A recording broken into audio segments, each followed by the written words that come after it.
Nataka kuchukua nafasi hii tena kuwakaribisha wageni wote ambao wametoka sehemu zote za nchi yetu na hata dunia kwa jumla.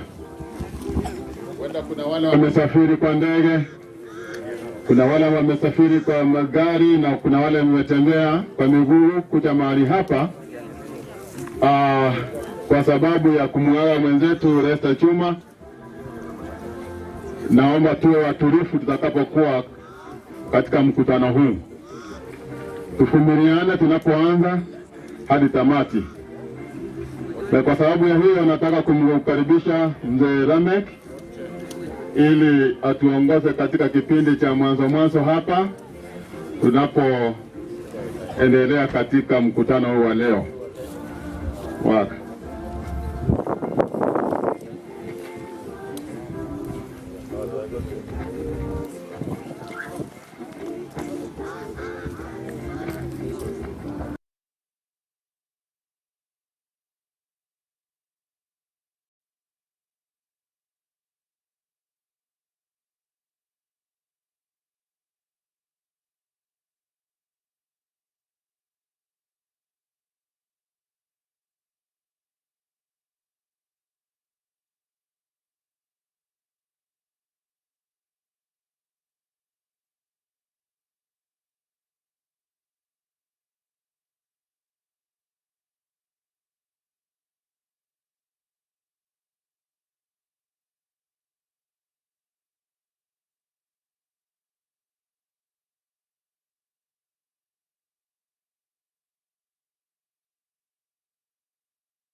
kwa matendo yao yafuatana nao kufuna mafuno ya nchi. Malaika wa Mungu, tunaposoma katika Injili hii tunaona malaika watatu wakishuka kutoka mbinguni na ujumbe. Maana tunaona malaika wa kwanza akija na ujumbe akisema ya kwamba muabudu Mungu ambaye aliumba mbingu na nchi na vyote vilivyomo. Tunaona malaika wa pili akifuata na kusema ya kwamba Babuloni umeanguka, ule mji mkubwa umeanguka. Tunaangalia malaika tena watatu akisema ya kwamba yule ambaye atakayo muabudu mnyama naye atakunywa katika kikombe kilicho cha ghadhabu ya Mungu.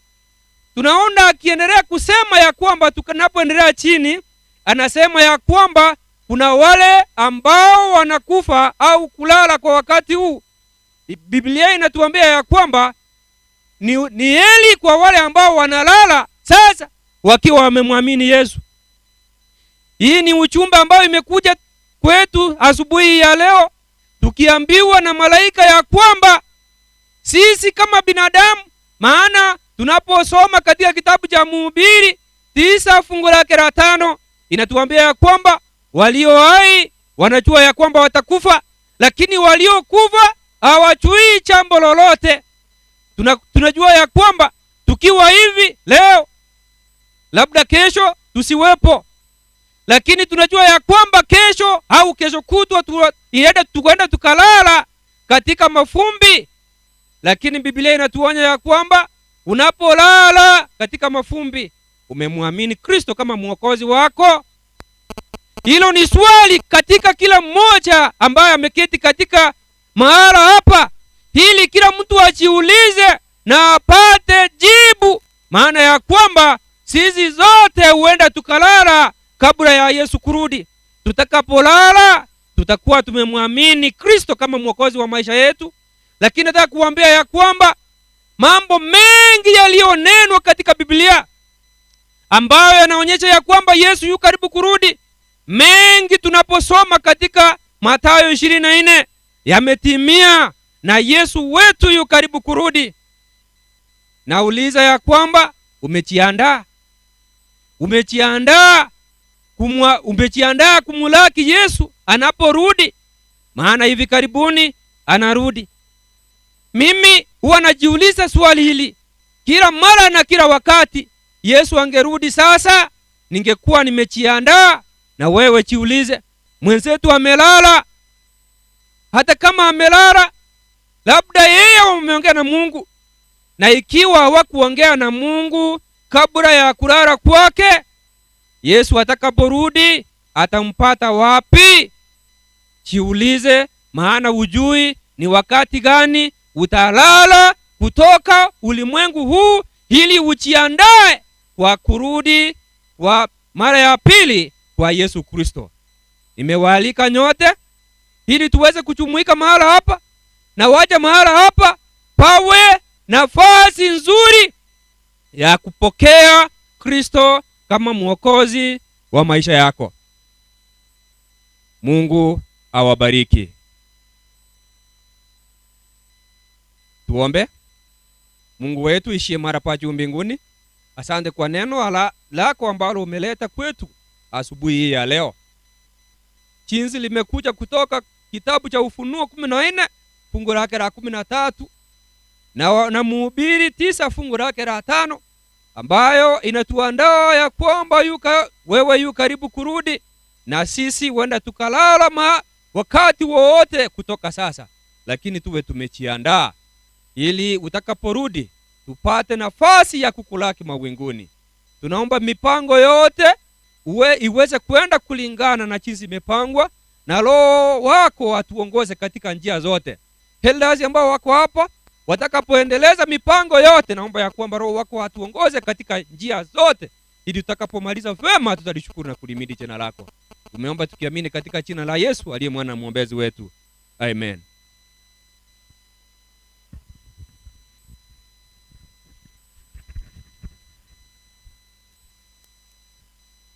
Elders Elder, thank you very much for the short summary you have given. Kutoka hapo sasa tutaendelea kwa mpango huu.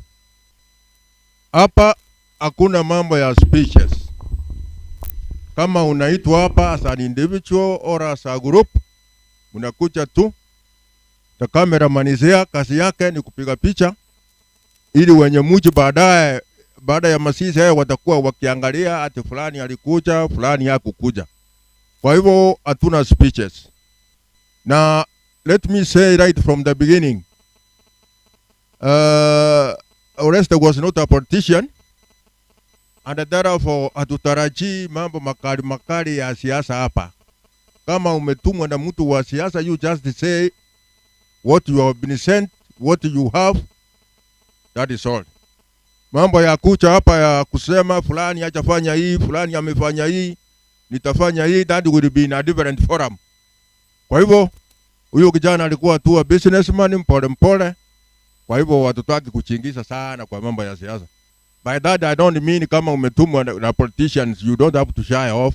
Naweza kusema tu nimetumwa na hii. Asante.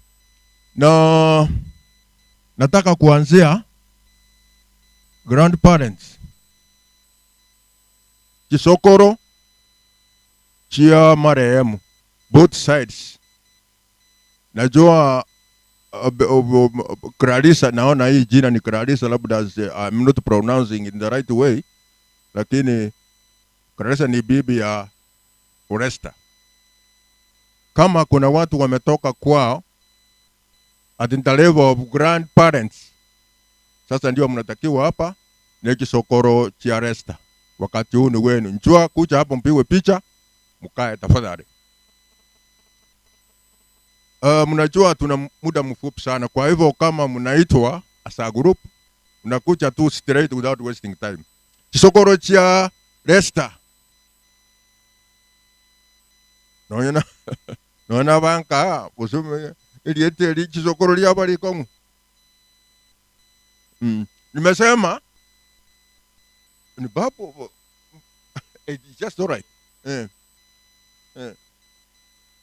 Kisokoro Babs Oreste. Hakuna si umbasona ramwaru mate yangu hata ngibagenda. Si niona hapo. Okay, hakuna hata mmoja. Okay.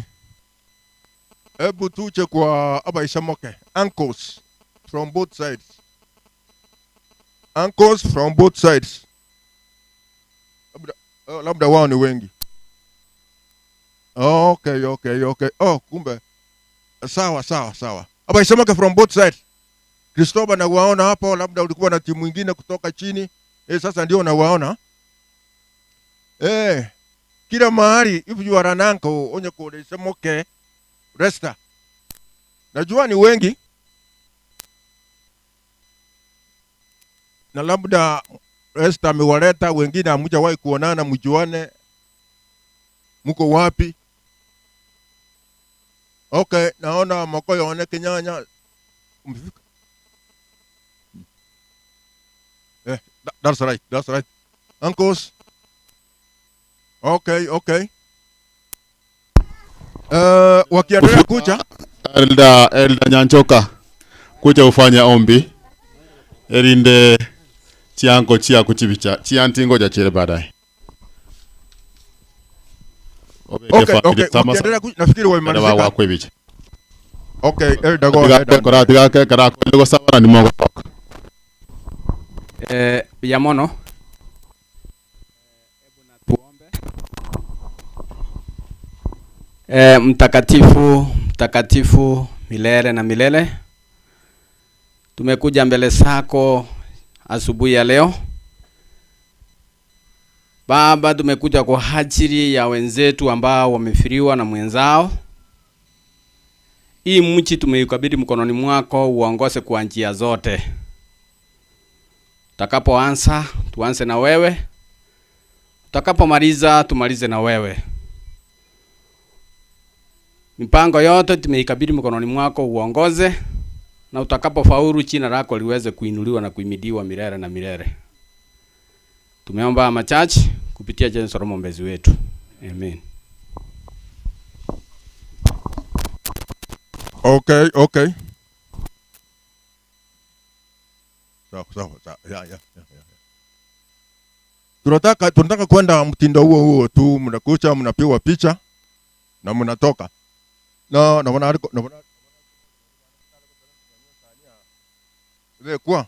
kwa sababu mtu anaweza kuwa na kitu kidogo ya kutoa. Tuletee sana hapa. Okay, tukitoka hapo sasa tunaingia kwa ants. Ants from both sides. Bangi na mokeke kusi. It's your time. Bangi na mokere stabons pe. Mabeta babe korumo kubo, babe wapi, babe korubo muare.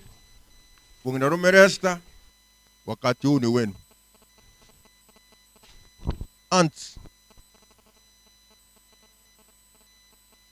Ants waresta wakati huu ni wenu.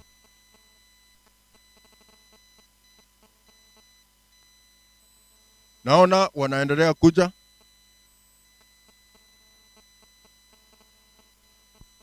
Elda Yabes Omambia ukuje kwa kuomba.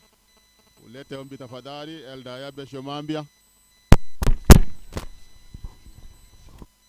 Ants abangina moke from both sides, kama wametoka Taveta, wakati huu ndio wenu, nanyi muonekane hapa.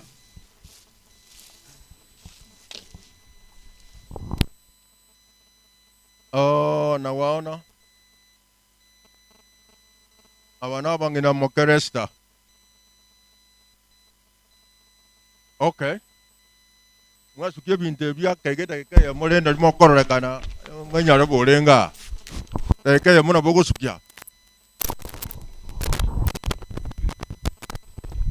Okay, kama mmelisa Elda Yabes, you can say. Tubeke birengeri asogusaba mutongi omwanju Nyasaye buya munaseke ukyobogima niwo gwadutongete tumenya sense emyaka yonse kurinde wetera makweri ombane Nyasaye ukabeka chimbebe tutanya ko batugutambuka bono mwana omwanchwa mwana restorura asobosi wense utigira bamwe abo barasomo icyano monene yabere kyoroka lyo mwana Nyasaye nga twins nigo tole basinto bayira ba mwana Nyasaye bono ekikiroro nkiringa tigango tole osinchira cheito line nga nonya ntwaru asobosi wense mwana Nyasaye tobera sokoboko kwao bona kire program egenderete nyiraye paka yatabukire wetera asobwanje bweso kisumotoria.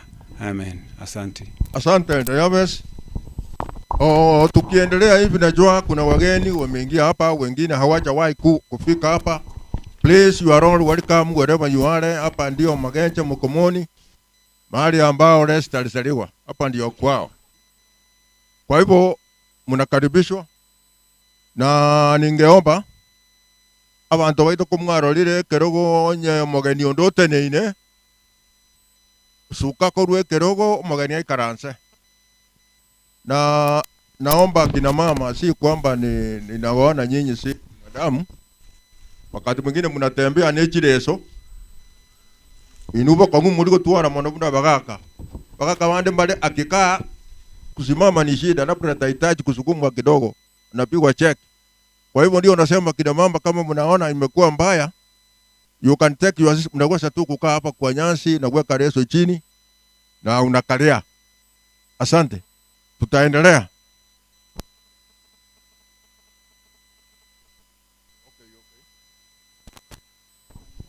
Okay. Najua wongina romera muina. When I talked of Wankos, Kenyanya ndio tu mmoja alisimama hapa. Labda ningeomba hapa ngina Rome Resta muche hapa, wenda ikawa kulikuwa wingi zaidi ya Kenyanya. Hapa ngina Rome from both sides. Hapa ngina Rome Resta.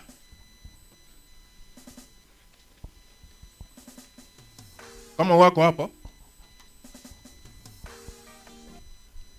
Hakuna?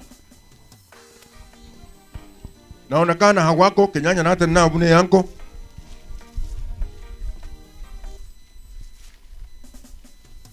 Okay, kama hawako tutaenda kwa grupu ingine.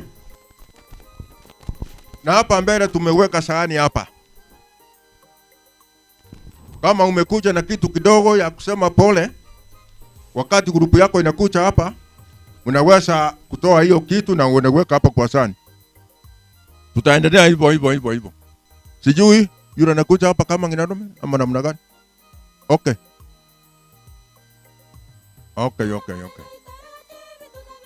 Huyo amekuja hapa kama nginarume resta.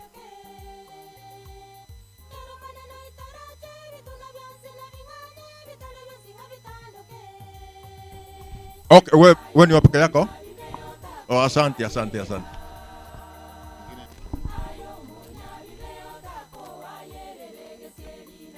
Oh, na mwingine ndio huyo.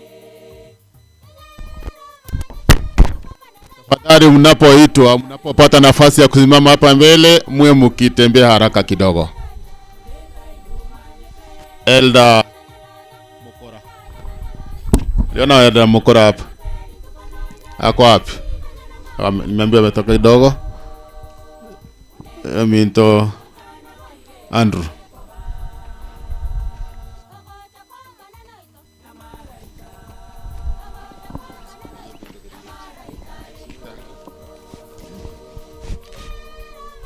Mwaganya twakorogo saba twakora mwamanya kogenda. Tusabe biamana tata Nyasaye. Biamana watu wanjere twakirenka yo mwaka Kenyanya aso mwana rasta gusira. Abantu barure chingongo ao manene kwa bakonyire. Ekero turagendere no mukutano gwika bweri tigo wanja kwa koleke. Enke nige bwato bukendwa bana chinga kiech. Twasabira mabera bene ikaransa senke no wanja kwa koleke. Nemero bilio nyera no rarense ya mabera Kristo ero mutolito. Amen.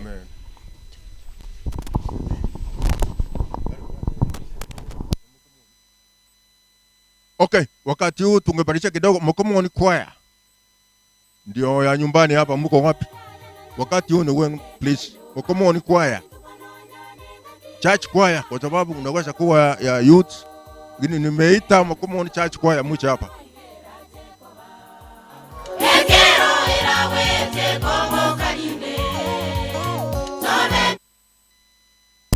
Hiyo ni introduction ya Mkomoni kwaya. Na ningeomba kama hizo programs ziko Chikwaya chire kamuranje morente aigase mesa murete steri turamanya nga mwikire mwe gudi bagasogotera. Chikwaya chire please you come and register. Hiyo inaingia ni Mkomoni church choir. Ni kwaya yenye nguvu sana. Na ndio kwaya ya nyumbani ya Resta. Kwa sababu Resta akiwa hapa, hapo ndio anaenda kwa church. Hata wakati mwingine alikununulia sijui t-shirts. Yes.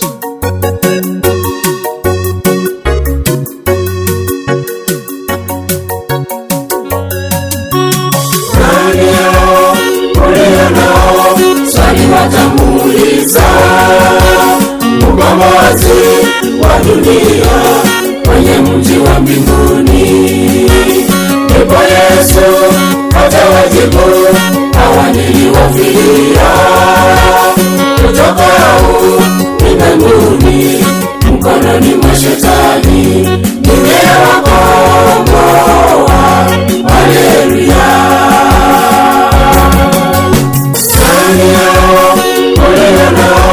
Swali watamuuliza mkombozi wa dunia kwenye mji wa mbinguni. Ndipo Yesu atawajibu, hawa niliwafilia kutoka ulimwenguni, mkononi mwa Shetani nimewakomboa. Haleluya. Mji utafunguliwa, aingia kwa shangwe, Yesu akitangulia, akienda pole pole. Hakuna mauti tena, ni furaha.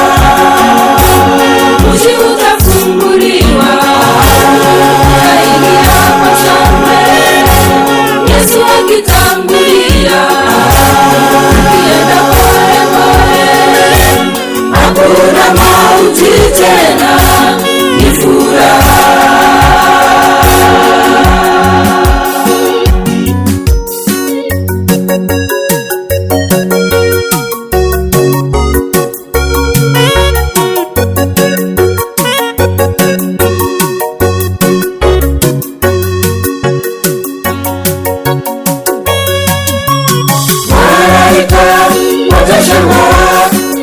Tunaonekana ni wafupi wa ajabu, wafu walituharibu. Yesu atatuongoza kwenye mti wa uzima, tutakula mti huo, afya itaturudia, tutaruka ruka kama ndama. Watashangaa vile tunaonekana ni wafupi wa ajabu, wafu walituharibu. Yesu atatuongoza kwenye mti wa uzima, tutakula mti huo, afya itaturudia, tutaruka ruka kama ndama. Mji utafunguliwa, aingia kwa shangwe, Yesu akitangulia, akienda pole pole, hakuna mauti tena ni furaha. Mji utafunguliwa, aingia kwa shangwe, Yesu akitangulia, akienda pole pole, hakuna mauti tena ni furaha.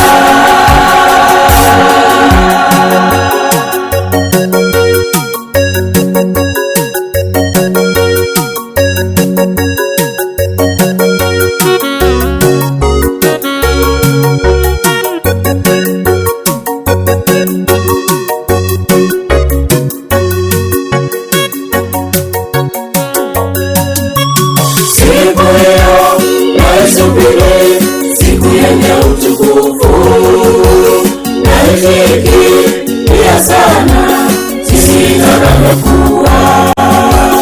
Mwili huu nilio nao Yesu atauona, mwili mpya, mwili wenye utukufu, ninaungojea kwa Mungu.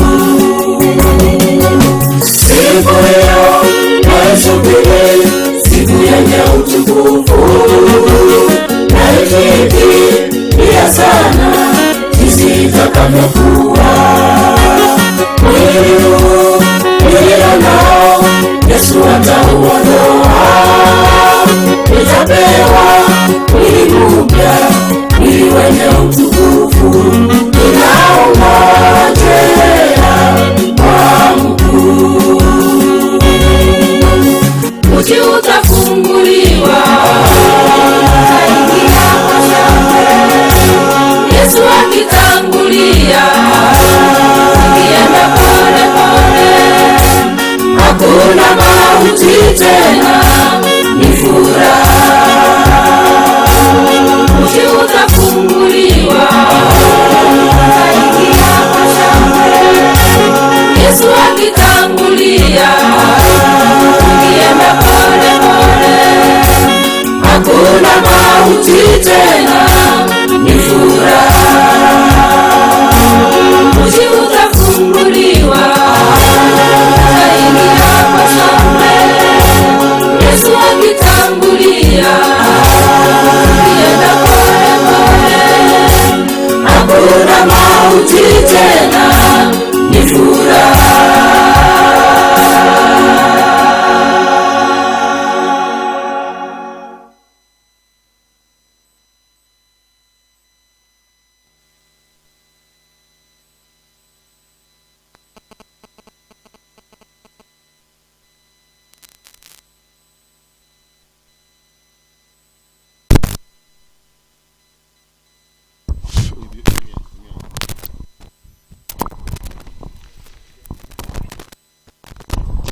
Nasema Chikorera, wale watoto wao wameolewa kwa huu mji na wale watoto wa John wameenda huko.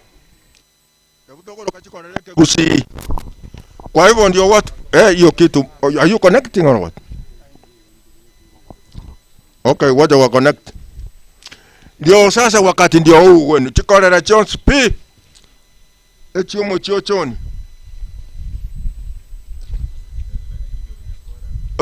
Chikorera Jones mzee na kuona hapa. Ni wewe ama ni mwingine? Karibu. Mtoka Bungoma. Karibu. Asante.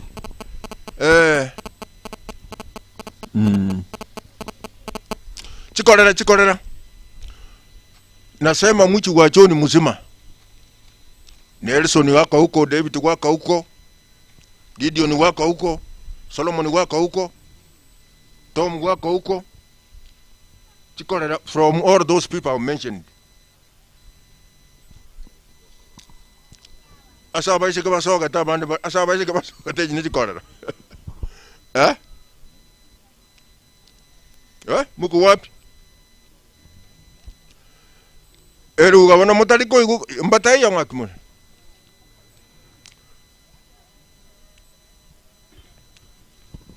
Oyo urano mutata biara, yando tene ni are no ekorera kara. Chiomera buchiko genda igo. Okay.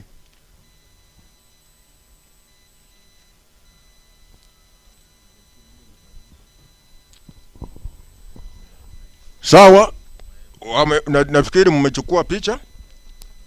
Wacha waombe muko wane sasa naona. Okay, abane Chikorera chiachira.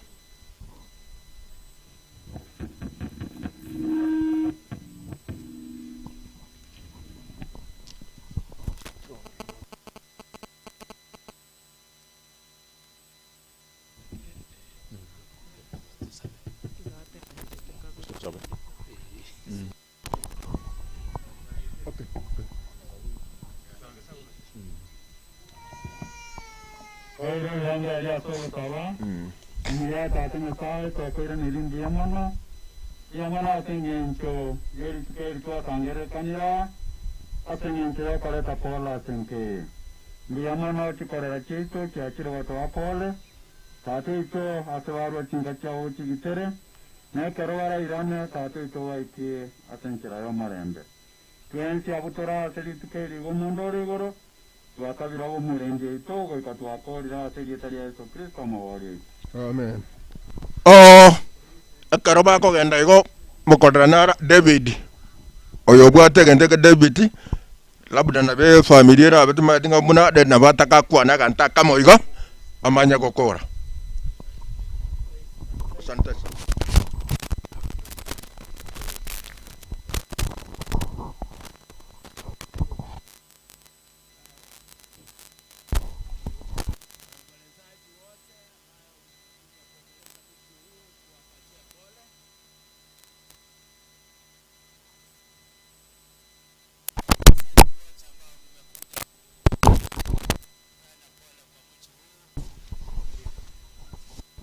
Tunashukuru kwa sababu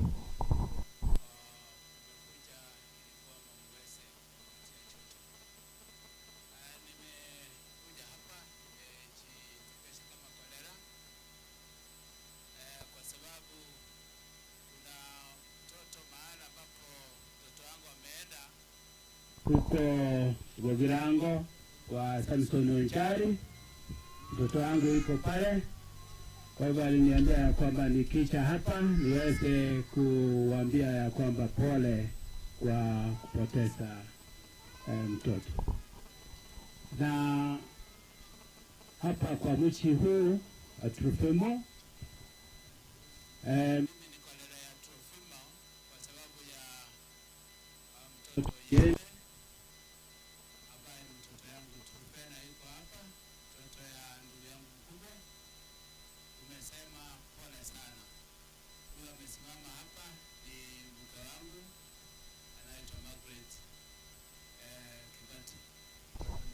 Kwa hivyo pole sana Mshuhuru kwa kupoteza.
Amen.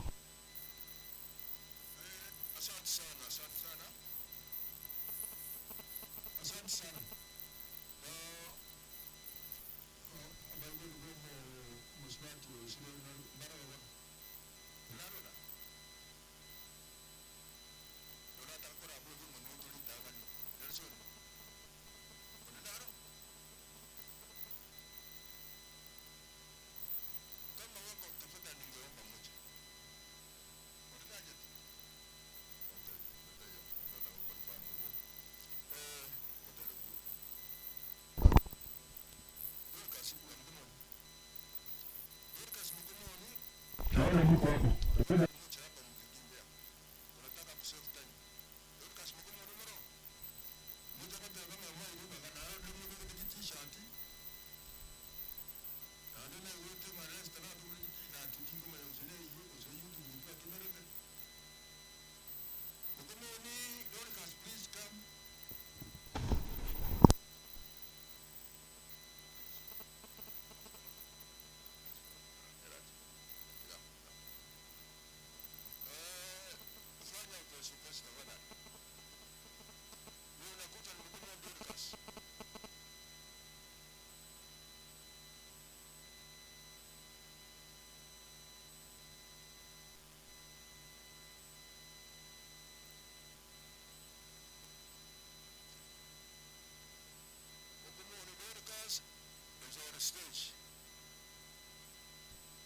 na mask. Stand hakuna haja ya kufuata. You know the risks that are there. Kwa hivyo kama una mask hata ukae kando kidogo na watu wengine. Okay.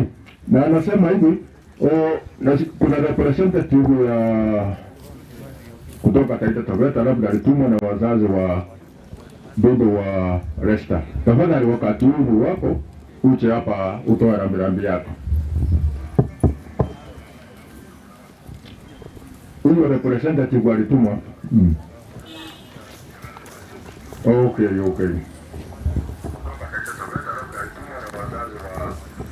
Kwa tutakupa nafasi tumuuze kidogo.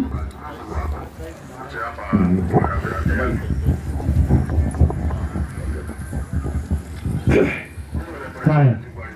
Na wasalimu nyote kwa jina la Yesu Kristo. Mimi nimefika hapa kuwakilisha familia yetu.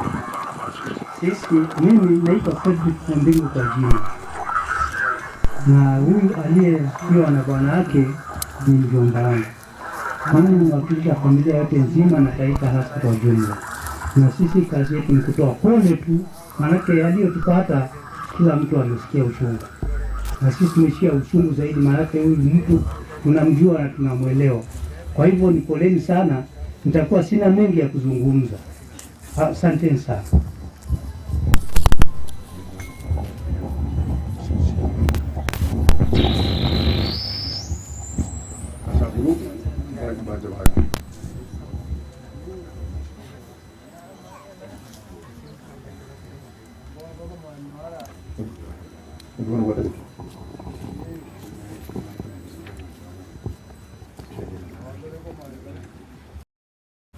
Okay.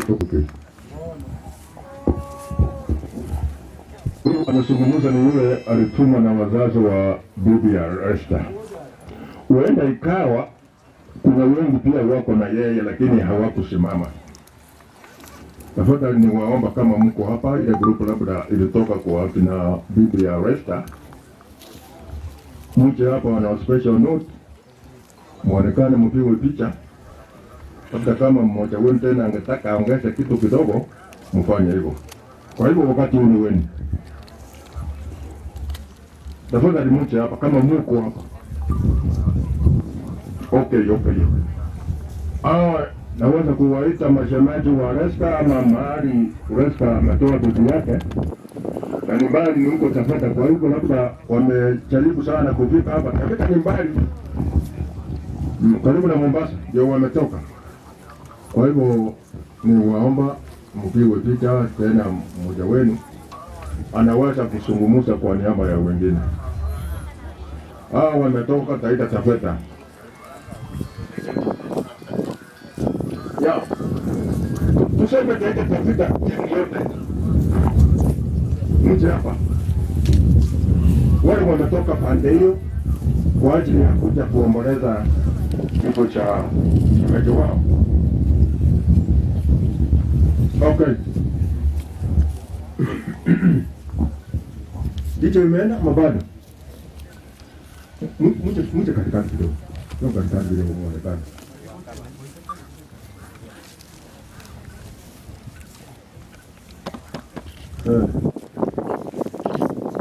Hiyo mashemeji wa Resta. Mnaona mahali wanatoka iko joto nyingi sana, ndio wanaonekana weupe wote, mnaweza kufikiria ni uniform. Huko ni joto tupu.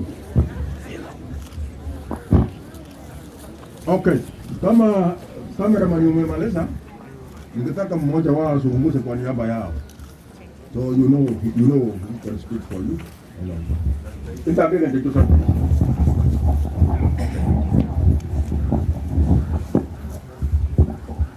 Nawasalimu wote ndugu zangu. Siku ya leo ni siku ya huzuni kubwa sana katika familia yetu, na hili jambo limetushtua sana. Maanake Resta amekuwa ndugu yetu, amekuwa shemeji yetu, amekuwa close na kila mmoja kwa familia yetu. Amekuwa kama shemeji kwangu na amekuwa kama brother. Na wakati Resta alikuja kwa familia yetu, amekuwa na roho, tumekuwa tukisaidiana mambo mengi. He has been a true friend, to be honest. So najua kila mtu amepoteza na kila mtu ana uchungu, lakini tumekubali tu, manake ni mambo ya Mungu. Na ningependa kusema kwamba wazazi, mama sikii vizuri sana ndio kufika, lakini sote tuko pamoja. Hata yeye mwenyewe ako chini kabisa, tunampatia mtu ako naye anamsaidia kwa sasa, manake yeye pia amekuwa na jukumu kubwa. So kama familia tunaomboleza pamoja na nyinyi, wale wote tumesaidiana kutoka Mombasa, tumekuwa na support nzuri. We really appreciate for that. Na kwa familia zote nasema tu pole. Poleni sana, Mungu atafikia nguvu. Na hata kwa Clarice Mungu atamtia nguvu. Na tuomba tu Mungu azidi kuwa mwaminifu kwa maisha yetu. Thank you so much.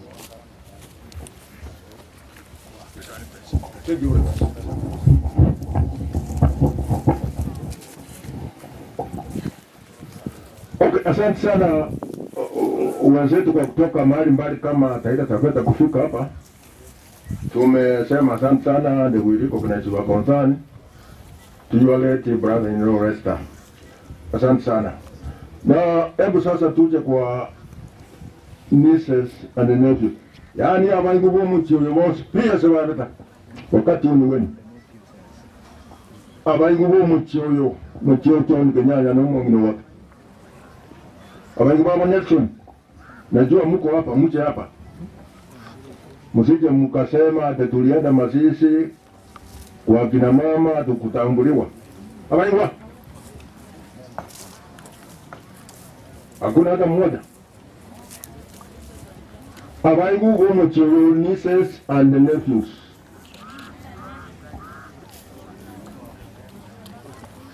Hakuna. Hawa hawajui kitu nasema hapa. Nieces and nephews. Where are they? Come quickly, please.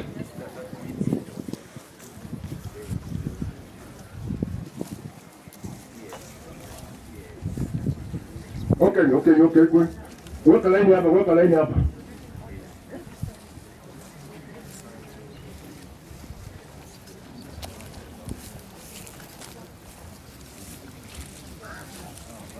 Awaiwa.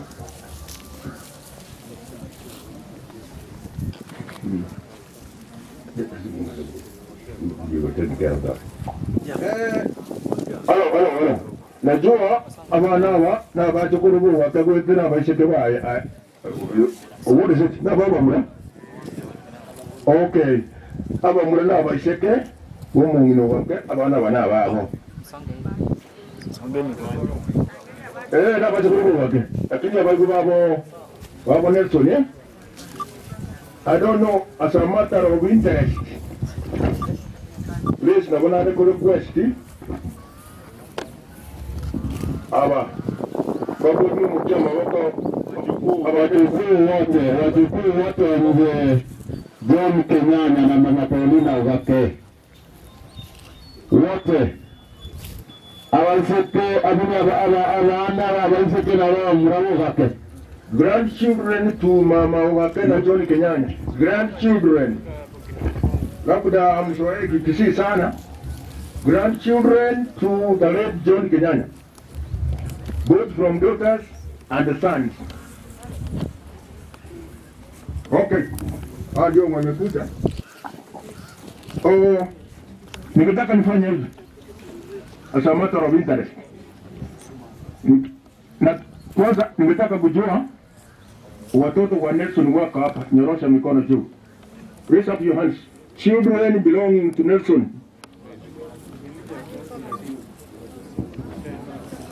Okay, all of you mmoja tu. Huyu Nelson.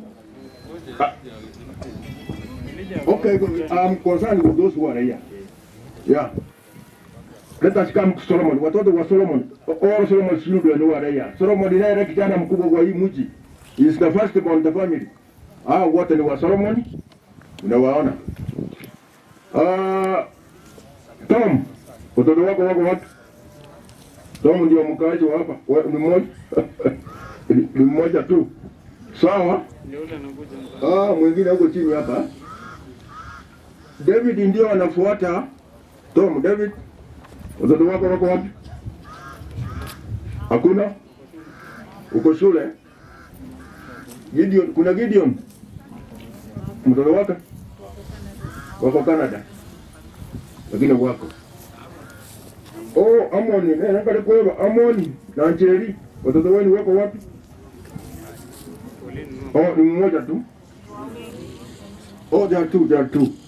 Hao ni watoto wa Amoni. Amoni ndio anafuata Tom. Kwa vijana. Okay. Okay, msesi. Nasahau. Msesi, mko wangapi? One. Oh, it's all right. Mnawaona? I think I read this on the interest of the people, kwa sababu hao watu wanaishi nje. Tumetaka kuona nyuso zao leo. Okay, who else are left? Waresta watakuja later. Roda. Yeah, basi. Roda, watoto wa Roda wako hapo watakutomuti. Wako wawili eh? Teresia? Watoto wa Teresia? Watatu pia. Oh, Joyce? Hakuna? Tunasikia hapo hapa? Sio mbongi sio? Yes.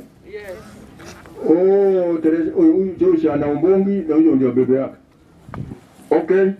Na nani tena? Iko msichana mwingine tena? Okay. Nafikiri wasichana wakawa wamependa. Kwa hivyo ndio nilitaka tu muone hawa ni wachukuu wa mzee John Kenyanya, na kama umepiga picha, I think unless anyway one of you to speak just a word. One of you. Nani yuko lita naye? Ngo kwa represent ya mamuraya onsi nayo mane. Lita ndio first kwa wani wa Solomon. Kwa hivyo atazungumza tu award ora tu kwa niaba ya wengine.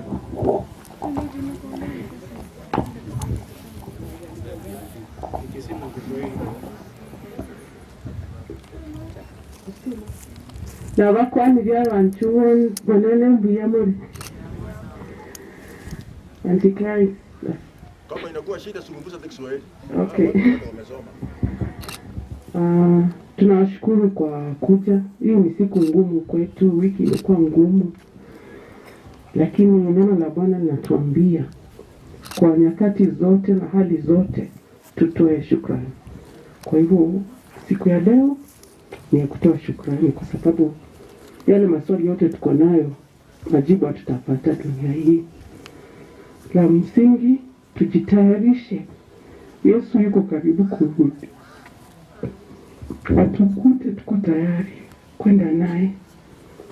Ni hilo tu. Kwa niaba ya ndugu zangu hao wote tunawapenda na tukushukuru. Asante.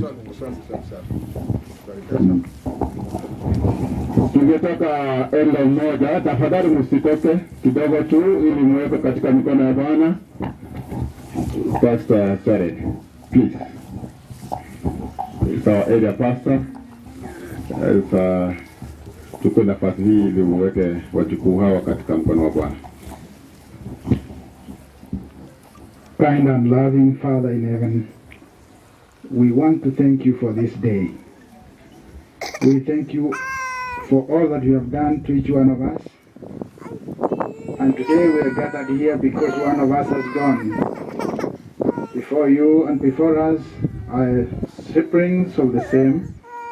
We dedicate them to you, that as they mourn, Lord, you may be there for them.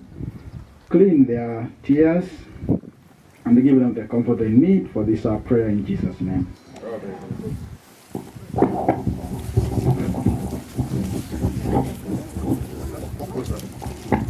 Asante wachukuu, hao ni wachukuu wetu. Na nimepiga asante. Okay. Cousins. Now cousins to Resta.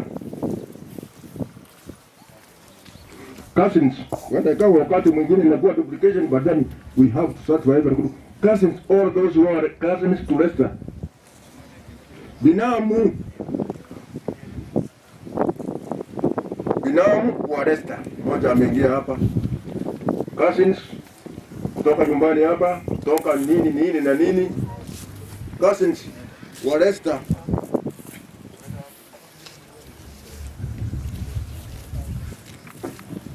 wewe na para lina yao ndio mwa. Kwa sakalia. Uma ndo jina uwanda kwa be yangu. Ya lesta. Ndio miaka na baba abanda baba tu abanda waka. Ya. Rumumba. Na uwaka kanyile. Naona Ile group yao. Cousins, I know you should be more than this. Cousins in Wemby. Cousins Kurugumina Rome. Cousins even from Taita Taveta kama wengine wako hapa, you should also come here. Because you are cousins to the late his wife. Cousins nawaona hapa. Sawa. Yeah, that's right. Cousins, Francis unakuja hapa? Najua wewe ni cousin. Bali wako na cousin. Sawa kabisa. Wametosheleza kabisa ndio. Piga picha vizuri. Na ngabo sie egente kama vile kama ngo chance de keye mo ndio ya itaigoro. Ndio kwa kile Okay. Kama umemaliza nitauliza Mulisi Zakaria huyu Sakasi ni tutale usungumuse tu neno moja tena uombe.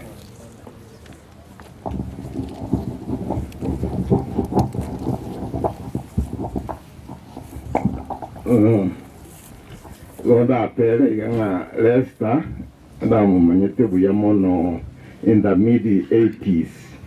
Ika na manyoete kamagambo. Na labugate musikario na nge kolokalita. They were very close to me. Rita no mwana minto, Lesta no mwana minto, lakini nkamukiri buno mwana one.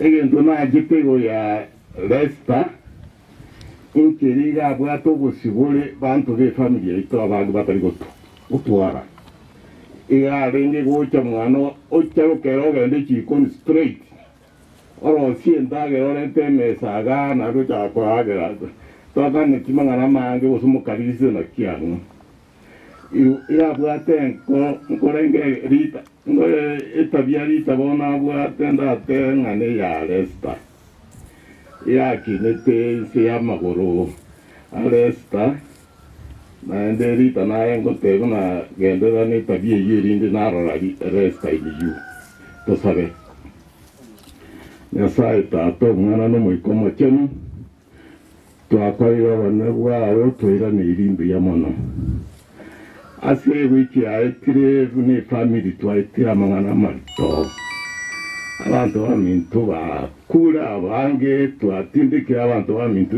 ritukasirituko twamanyikirane ko soto ngi wiki ehe na ekaro tukabwate Lesta yale ngo mokogoti twabwira nero gututindika tuna into abantu abanene bamwabo lakini asemero beri yao kwa lembo yati mukasi kinga kichiga ntuna mwanya wantu na wata ngutwara maswali ya mange kore ndo twabere astwara ngere ribuwe nande twagani ribuwe ira togo saba inga ogendere gotore mia sinkoro cheito otobu ya bwao otomorembe nando togo semeria ngabwango iga ekaro kwera niburuti bwao nonyare kugukia bamintu bararia ya mona Lesta tumene amona babwa samare dakoba amona ayo gakana kare twarenti family yayo mungino ye na abana baye na abana bamintu bonsi baro bumucyoyo wa kunirumona asinyeje amakwiri aya onyare otorabiri busubwawo nago tosisiga chikoro cheito erinda asiri tukotunyare komanya ngantoka netigora ya nesenya asa makwiri atanyare koba asito tukanetikoga tujikoba mona Yesu kukakale na kare tugatani asibirengererio no muyigo yo yebonsi ore ntugo sisi ni wasa abange nogotũrĩka asa abantu abange wachani wao tĩagokorekane ekogera osabire gwĩkĩra ciĩtĩ ya Kristo yorokoreno itũ. Amen. Pia mwana.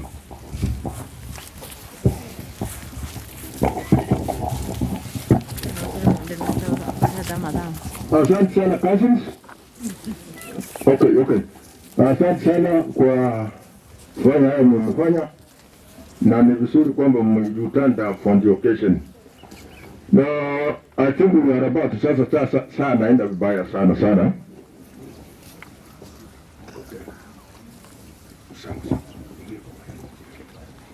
Baadaye. Okay, kwa sasa tu nitakomea hapa na mwenzangu anaweza endeleza kipande ili tuone jinsi ya kwenda. Asante sana.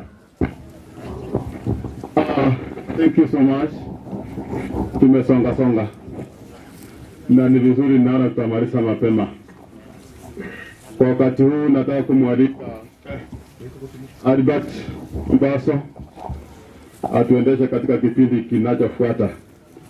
Tafadhali tunaomba tuwe wa fupi wa maneno, na tangazo lile nataka kuweka tena mbele yetu ni kwamba tunapotumia kipaza sauti hiki, tafadhali tusitoe mask. Na ikiwa yeyote ambaye ameketi ama amesimama katika mkutano huu na hana hiyo barakoa, nimeambiwa ni afadhali uende.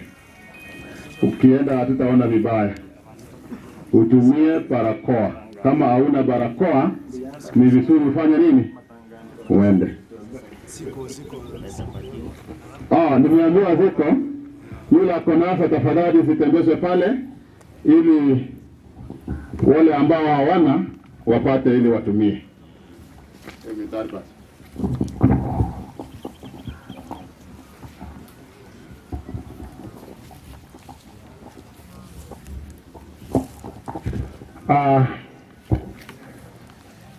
Asante sana mwenzangu Patrick Sokoro Lamek.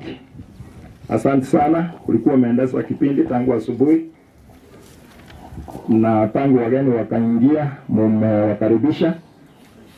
Na mimi kabla sijaanza na programu nyingine, nataka kwanza niseme ni pole kwa watu wote kijiji cha Mukomoni, anko zangu, aunts, cousins, nyote poleni. Kwangu kama Albert, Teresa ni anko yangu mdogo, na wale wengine wote tuka hapa. Teresa amelala huko na sote tulikuwa tunampenda.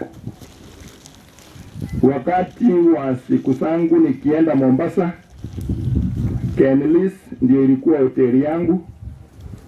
Nikifika huko na wageni wa Kepsha kutoka region ya Kisii County, Resta alikuwa ananiambia uingie na wageni.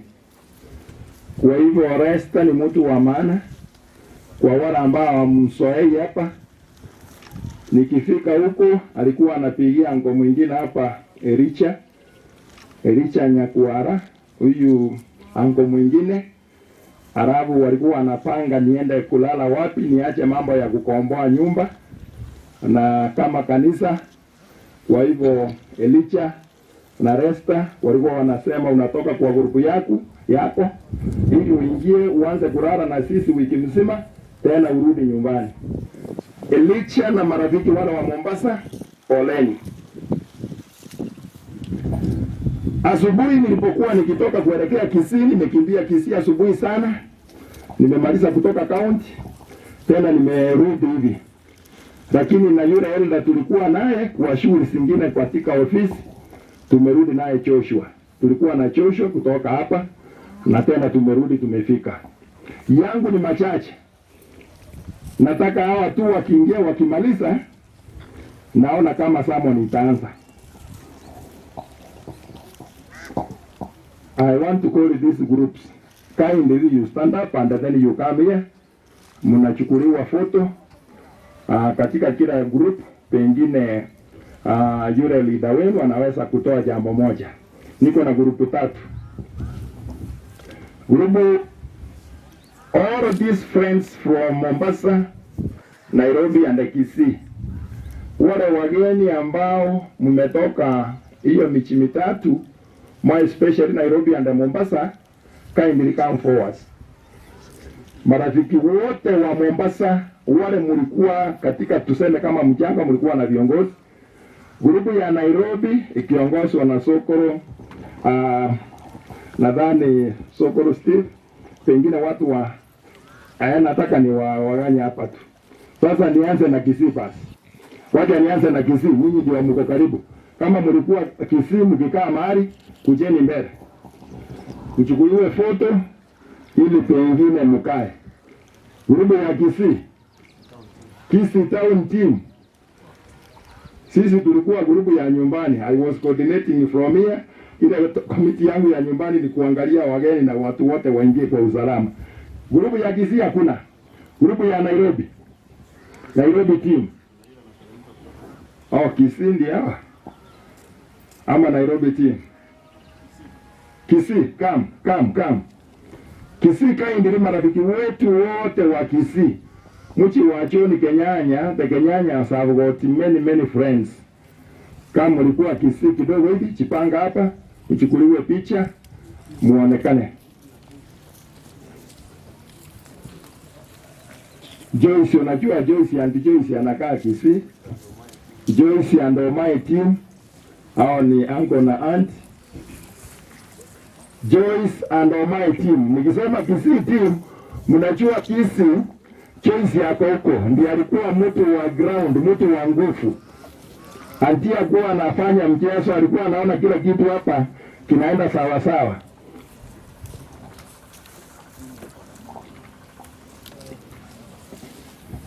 Wando wabo songo, ngakimwa chaka naenda wetu utajimine tigarende. Sawa. Wale wenye kuweka picha, songa hapa wewe, unasema songa hapa. Kama Angomai, wewe ndiye nilikuwa na nimeangalia mpaka nimeshindwa uko wapi. Karibu sana. Hiyo ni timu ya Kisii. Mkimaliza hapo,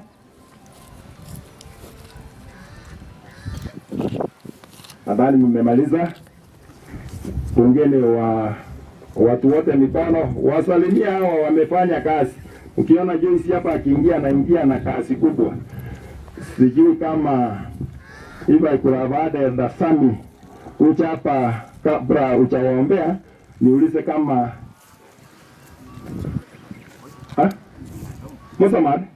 Mosamad kindly come. Come.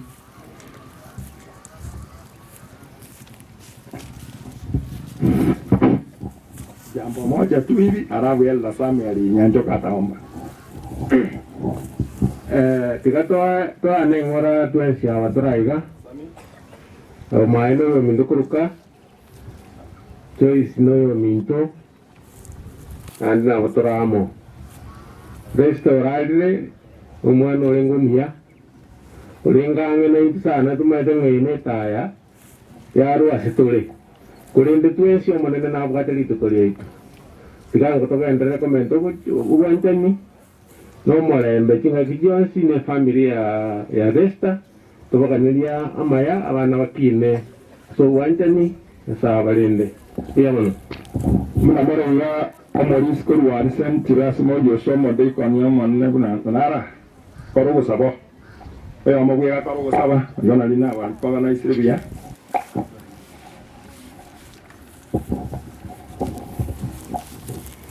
Wapenzi waombolezaji na wasalimu wa mjambo. Hebu na tuombe.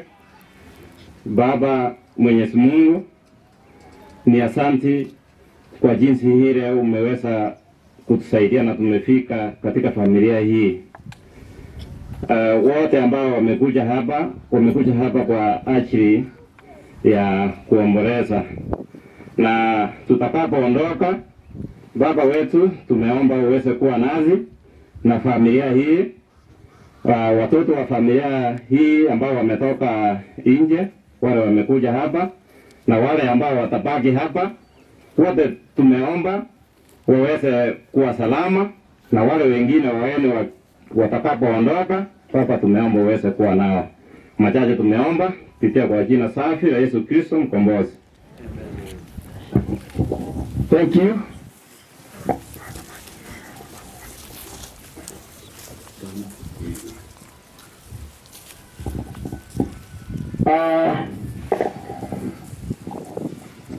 Kabla sijatoka hii grupu ya Tusi, nimeambiwa Brother Martin. Brother Martin, are you around? From Osocho. Brother Martin, yako around?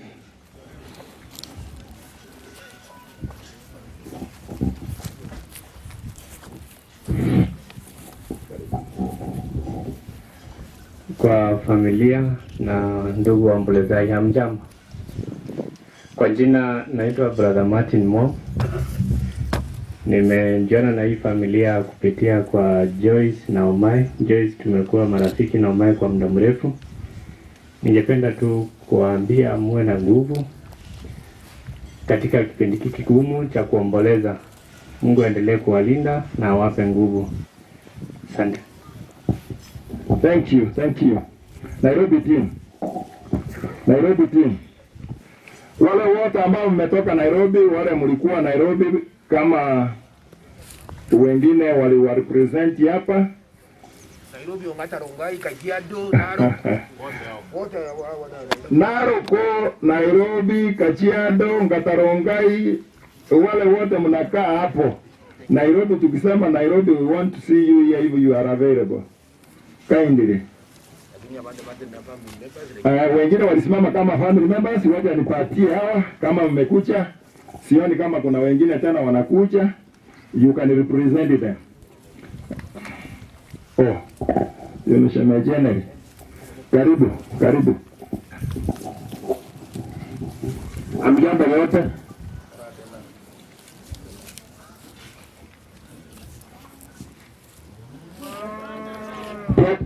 Pesa na tukumeti sana, tukumeti yani nga mwana lesa na chato nyolile iga.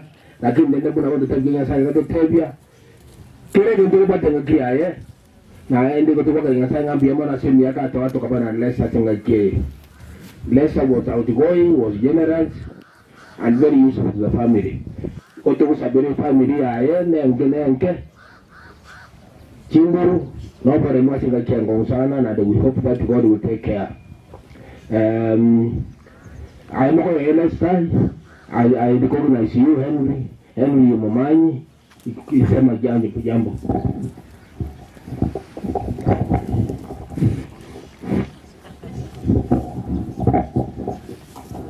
Wacha nichukue nafasi hii niwasalimie waombolezaji wote, hamjambo.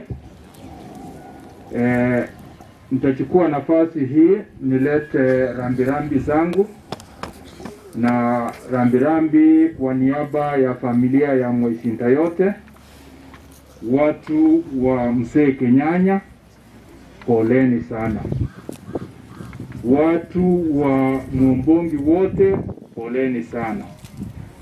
Watu wa village ya Mukomoni, poleni sana. Lester tulikuwa tunaongea kila siku. Lester katika wale ambao hawajui, mimi ndio nilimpatia ile biashara anafanya Mombasa, KDC South House. Mimi ndio nilimpatia. Sasa kwenda mbele hatujui vile itakuwa, lakini Mungu atapeana suluhisho. Kwa mjane na wale watoto ambao wamebaki, tunaombea Mungu, tunaweka mikononi mwa Mungu. Biblia inasema kuwa Mungu anajali sana wajane na wale orphans. Ni kama apple la jicho lake. Kwa hivyo tunataka tuwatie nguvu na tuwatie moyo kuwa Mungu atawabariki na mtakuwa muwe jamii kubwa kabisa. Yangu ni hayo tu na asante.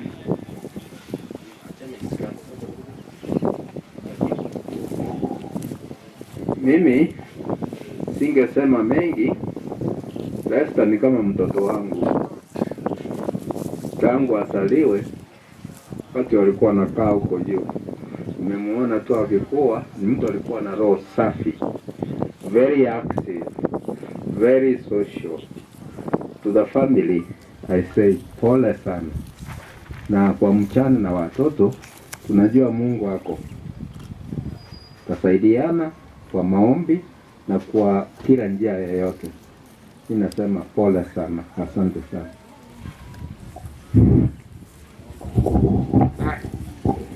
Tuombe. Watangu wanasema tu wakadangambia mono. Sina nafasi watu wajaga wote bia familia ya Kenyanya. Pole asukosiri mwana Resta. Watu wakadangambia mono na keukiwa gima kwa moa na intugaiga ega kinga muna mune. Toko sabanga batu atigere magaga. Speaker familia ya ngara watu obore muno morembe na afingia senga kiengo. Abande baruare Mombasa, Nairobi na anda Sigweta, Bungoma, Eldoret. Tuko sabakira bakwire yako ba safari ingia uchoro.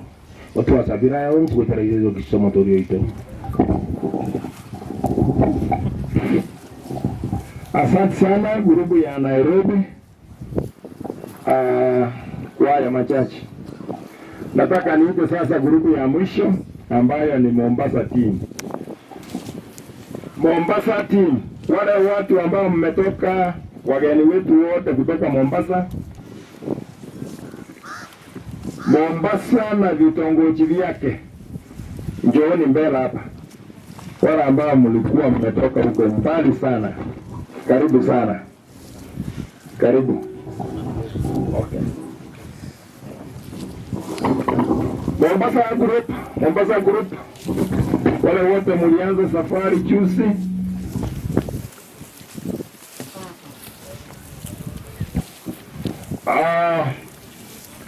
Kwa vile umeona Mombasa timu ndio walikuwa na Resta, wamekaa naye kama rafiki wao mkubwa. Nitapatia mmoja wao ili pengine aweze kuwawanya ili waweze kumaliza dakika 3.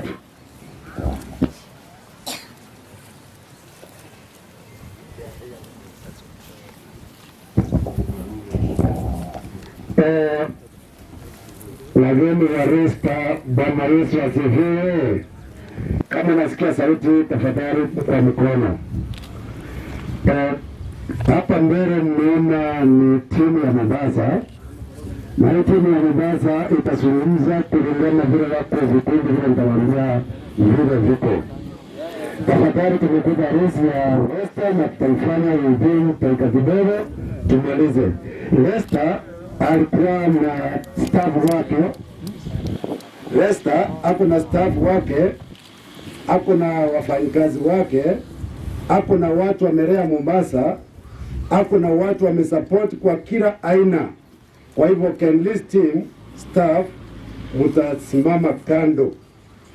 Hivyo wale staff wale wafanyikazi wa Resta chiunge kikundi kile, alafu pia tutakuwa na mmoja wenu atazungumza. Tafadhali muangalie wale watu wa Resta alikuwa anashughulikia, walikuwa wanafanya kazi kwa pamoja. Na ni wengi wameachwa Mombasa. Hawa ni wale tu wakasema wache kwa ajili ya kusindikiza anko yangu Resta. Pili, tuko na marafiki wa Resta wenye wametoka Mombasa wako katikati yetu hapa. Na wale marafiki mahali mko na nyinyi msimame sehemu. Marafiki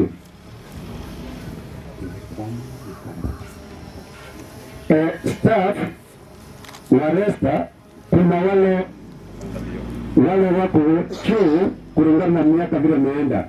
Wako pale watapangana, pia watapata rangi lao watatupatia. Pili, la mwisho ni kwamba tuko na Machoge ambapo Resta alikuwa memba na ametoka hapa Magenje, ambapo mimi mwenye naongea ndio chema, na kikundi kitakuwa kando tunapokuwa tukiendelea. Basi bila kupoteza wakati na chukua nafasi hii nipatie representative wa Kenlis staff, manager wao, alafu atuletee kulingana na wale wenye watazungumza. Tafadhali.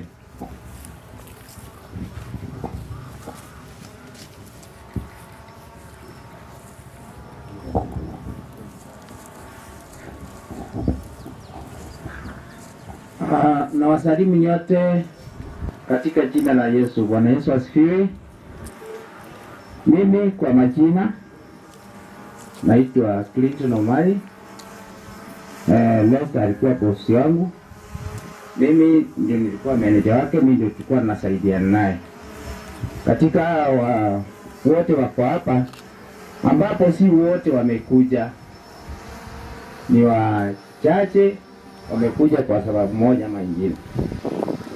Kwa wako hapa ningependa nipe wawili wasungumze, alafu ndio tu. Ningependa Mr. Ndivo na Mr. Aaron.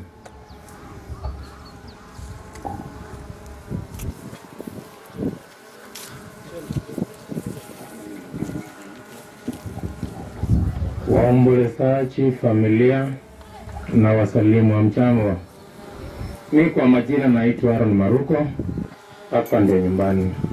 Lester amenilea, ametulea sote. Poleni. Asante. Andi. God is good and all the time. Yangu ni machache. Lester amenilea akiwa bosi yangu, mimi nilikuwa mfanyakazi wake. Hapa Magenje nishakanyanga hapa 1996. Tumetoka mbali na Lester. Si alileta kwa huku, si ndio? Na mimi nikampeleka wapi? Kwetu. By the way, kwa majina naitwa Justus Ndivo kutoka Kitui, Usamu za Bitini huko. Kwa hivyo nina ushuhuda mingi kuhusu Lester, nimekaa nayo for almost 30 years. Na ni asante sana. Asante sana. Poleni kidogo, ninawaregeza nyuma kidogo kwa sababu ya hii tunasema gender equality. Faith, njoo ongee.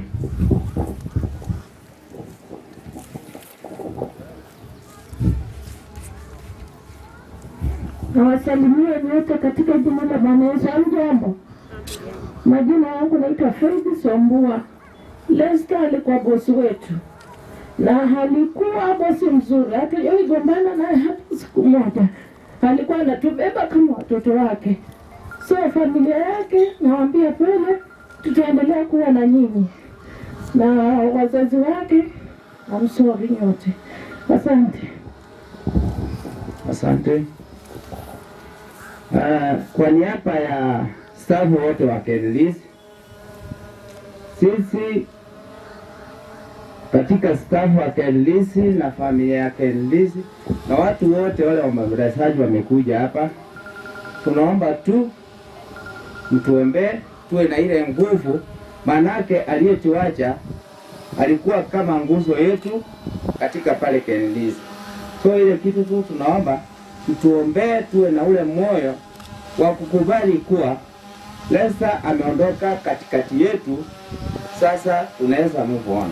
Ni ngumu ku accept, lakini mkitupatia moyo vile mmekuja hivi na mimi tutaweza. Hatuna mengi, tunawarudishia shukrani. Tumeona mmekuja kuomboleza nasi kwa wingi. Yayo tu naweza sema mimi. Asante.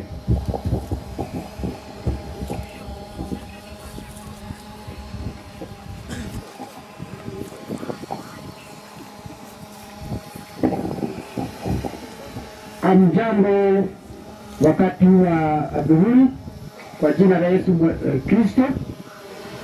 Sisi tumetoka Mombasa kama marafiki wa Lester. Mimi Lester tulianzana mwaka wa 89. Tumeenda ng'ambo, tumezunguka dunia na Lester kama tumeshikana kitu moja. Na Lester hakuna siku aliniambia huyu ni Mkisii, huyu ni Mkikuyu. Yeye alikuwa hana kabila kabisa. Lester ni mtu mpole. Alikuwa ukimpa shida yako anakusikiza kwa makini kama wewe ni ndugu yake. Mimi Lester hata akija kufa tulikuwa na yeye. Na siku hiyo Jumamosi Lester alimpigia simu wakiwa na bibi yake kunijulia hali ya bibi yangu ambaye hasikii mzuri. Mmoja nilikuwa nimeenda kuwatembelea na ni majirani yangu. Akianzisha biashara KNLIS, mimi ni kama nilianzisha na yeye. Manake alikuja kwangu akaniambia, John, wewe ni Mkikuyu, wewe mjui kabila pamoja na mimi, tumeishi na wewe, nataka pesa kiasi fulani nifungue KNDC. Nilimwambia Resta, usiwe na wasiwasi, tukuwa na wewe, hakuna wakati utapata shida. Hata wakati babake alifariki, mimi nitatabika sana kufika hapa na kunuka kunanyesha. Lakini nikahakikisha Resta nimekuja kupumzisha baba yake. Ni kilio kikubwa kwa familia ya Kenyanya kuona kijana mdogo haki ametuacha, na kijana ambaye alikuwa na bidii sana. Yoyote angeenda katika Resta anataka kazi, ni Mkikuyu, Mbaruya, Mkamba, amechagua ni mtu wa aina gani, hata kama ni Mkosi. Na wale watu wametoa hapa Kenyanya, hapa area hii kwenda Mombasa, alikuwa ananiambia nimlete watu 3. John, lazima nisaidie watu, because katika hii dunia siwezi kuishi bila kukaa na watu. Nimepoteza kijana ambaye ni wa maana sana, lakini Mungu ataziba hiyo pengo. Kwa familia ya Resta, tafadhali nawaombea wachungaji na sisi wote kwa hisani yenu, ombeni familia hii ya Resta, manake ni familia ndogo. Msiwachilie hii familia tafadhalini. Wakiwa na shida yote, chukueni hiyo shida kama ni yenu, alafu muombe biashara za Resta. Itakuwa jambo la maana, na ni asanteni sana. Tukija Mombasa tuombeni safari, tuende safari njema. Asanteni sana.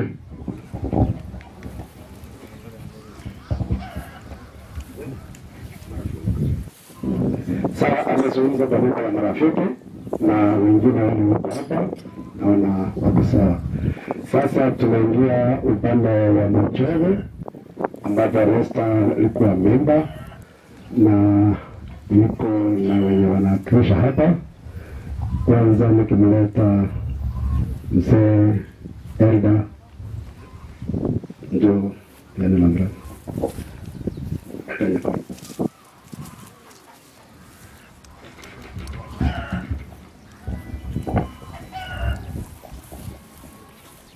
Doa minta mu yang mulai.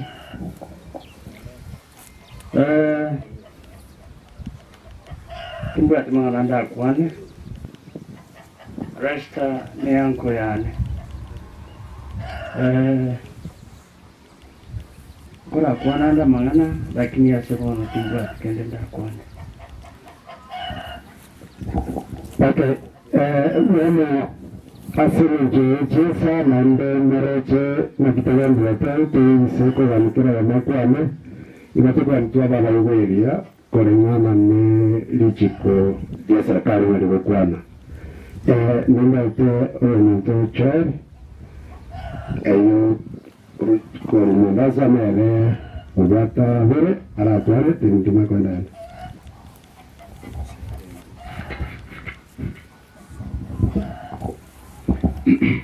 Bwana Yesu asifiwe. Bwana Yesu asifiwe. Waislamu, asalamu alaykum. Okay, yangu yatakuwa mafupi, si mengi. Nikianza, jambo la kwanza, mimi hapa ni nyumbani. Naitwa Joel Kerama, ukifuka tu hapa Kamulima hapa ndio nyumbani. Resta nimesoma na yeye Ikerio. Aliletwa wakiandamana na Rita na Solomon. Na Solomon akanikabidi akaniambia, wewe ndio kijana wa nyumbani na nimeleta watoto waangalie vizuri. Nilikuwa form 5. Nikawaangalia vizuri mpaka nikamaliza form 6. Nikamwacha ndugu yangu hapo. Vile mambo yanaenda, ikapatikana tena tumekutana Mombasa. Nimeenda kazini huko na yeye ameenda kazini. Tukaanza na Resta from zero. Wakati Solomon ameanzisha kazi ya sending ya computers na nini, Resta akaniambia, njoo wewe ni mkubwa wangu, tuendelee na hii. Tukaendelea, tukatoka photocopy, tukanunua machine za printing, tukatoka huko, mimi nikadaiwat, nikaenda kwingine na yeye akaingia mambo mengine ya KEF. Kwa hivyo kila jambo alikuwa akifanya lazima nipigie simu. Hata wakati wa ndoa yake alinipigia akaniambia, hapa unaonaje? namwambia hapa ni sawa. Kwa hivyo jameni, kuna kitu moja tu nataka kuwapatia ushauri. Mwiweta wanyana walaka, msiseme kwamba hakuna corona. Mimi ambaye nasimama hapa nimeipata. I'm a living example. Ukiona kiambia weka hii kitu, weka. Tafadhali, ugonjwa upo, msiseme haupo. Haya ndio maombolezi yangu. Poleni. Ogende basi. Just a lot.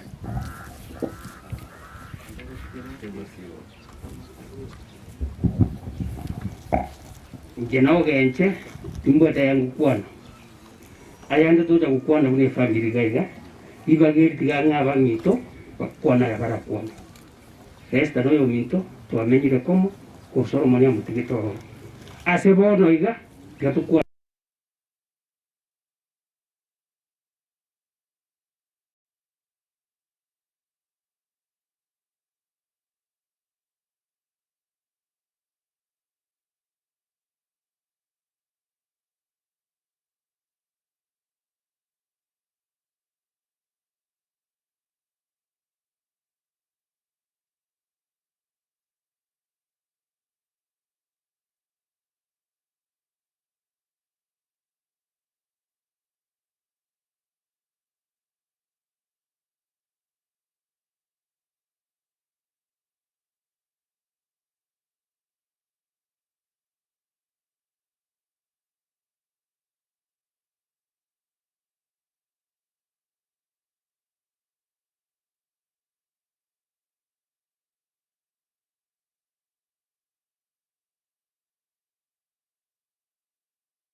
Tunaenda namna hii, yote Mungu wetu atatendea mema.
Chiefs wameingia hapa, both senior chiefs, senior assistant chiefs, wala ambao mmeingia sasa. Ni kipindi chenu, nataka niwapatie dakika chache, muda mfupi, ili muingie nyinyi ni wa nyumbani, majina hivi tu, halafu ndio tuingie kanisani. Assistant chief wetu wa area hii ni David Kengere, ni wa hapa. Resta ni mtoto wake, mchi ndio hapo ndani, naona tunakaa hivyo. David Kengere Mandia ndio huyu atakaribisha machifu, halafu ndio turudishe kipindi tuende mambo ya kuhubiri. Karibu sana soko.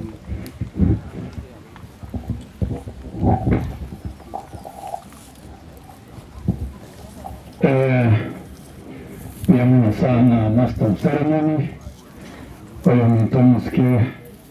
Albert. Niamuna sana wako Mwatesia. Asante sana wageni wetu wametoka tabaka mbalimbali, wamekuja kutufariji kama familia kwa ajili ya hii msiba ambayo tumepata. Asante kwa nafasi. Asante kwa nafasi.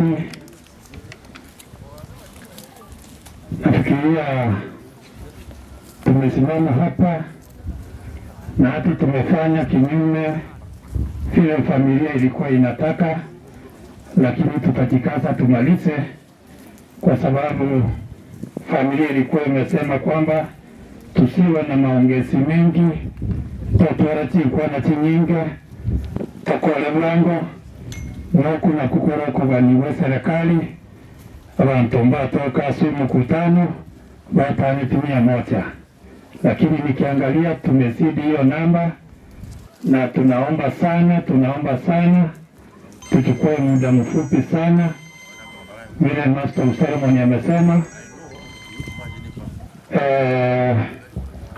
Manyarende mintu toko sibarikiko na netwalisalia na ndali bati atebele na toiro emudenga mintu toko kwa emudenga alibati mintu serikali toko kwa emudenga toteba na matanga elile gatobokora pasta namna gani iko namna hiyo. Kwa hivyo wasifungia serikali, na serikali ndiye imekuba kibali ya kufanya mkutano. Pole sana. Tumekuja hapa kufariji familia. Niko na National Government Officers ambao wametoka mbalimbali na wamekuja hapa kwetu Magente ili wakuje kutufariji. Kwa kuanzia nataka niwalete wale maasanti wako hapa wasimame. mbele ili watoe rambirambi zao, ndio tuende sehemu nyingine. Tafadhali wale Hassan Chifu huko. Madam Rose Nyariki ni Hassan Chifu wa Iwera, karibu. Asante sana kwa nafasi Chief. Salimiane hata kama tunaomboleza. Mjambo. Kwa majina ni Rose Kemuto, Assistant Chief wa Igwera Sub-Location, na nimesema pole sana kwa familia ya Lester. Mungu aendelee kuwafariji kwa wakati mgumu kama huu, awazidishie nguvu. Asante sana. Asante madam. Pia kwa majina anaitwa Thompson Nyabuto Ngaro. Mimi ni Hassan Chifu Nyamondo Sub-Location katika upande wa South Mkarango Borabu. Pia nimeshaleta rambirambi zangu katika mji huu kwa kupoteza mama ambaye pia alikuwa anashughulikia katika jamii. Mzee ambaye alikuwa anashughulikia katika jamii. Tom namfahamu vizuri, huyu ni ndugu yake, na Tom rafiki yangu. Pia Chief rafiki yangu, hata ingawa kwamba tunashirikiana katika upande wa serikali. Ningependa kusema kwamba pole, Mungu awape nguvu. Asanteni.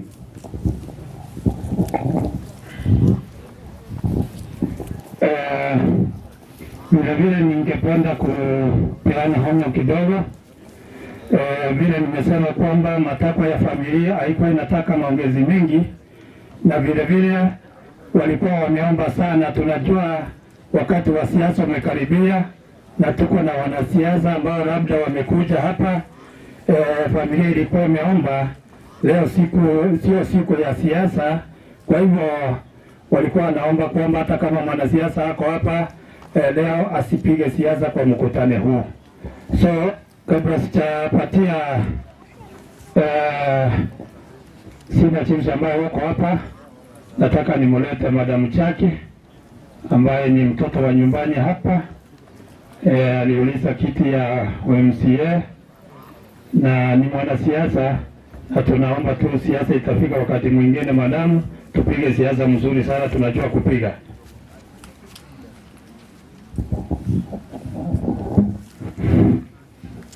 Nami wacha nichukue fursa hii niwasalimie nyote mjambo. Wageni wetu wenye mmetoka Mombasa kuja kutupatia pole, tumeshukuru. Mkirudi mrudi vema. Tumeshukuru sana kwa heshima ambayo mmetuonyesha. Familia ya Lester nasema pole, pole kwa kumpoteza baba yenu mpendwa. Ndugu zangu Tom Kenyanya, pole sana. Kwa majina naitwa Jacqueline Kemuto Tom. Hapa niko nyumbani. Nami nimeleta pole yangu kwa hii familia. Nasema pole na tutazidi kuombea kwa sababu hizi si janga ambayo ni rahisi kwetu. Kiwangira na somo nweke usi oyogokwana Jacqueline Kemuto Tom. Moma nyete njeirani ukande tinga tati siasa. Lakini natonu na Engineer Albert Nyaundi oyo kolige kerogo kyo chumbe 2022 bo machoge borabu. Nato tomerero ngoli aye chisiringi chiri bunye onta bichisiringi chiri buberembe kese sanyu eli bwayemo nyaba mura neli bwayemo ngaba ngina bachikoni tali na intuga iga, lakini nate ba pole se familia Kenyanya pole Albert na tuma pole aye na ande na aramo na ino abanyekero bonsi ba abantu bonsi ba mokomoni no toramo nande 2022 tigatwa Engineer Albert Mangia magoro mbia mana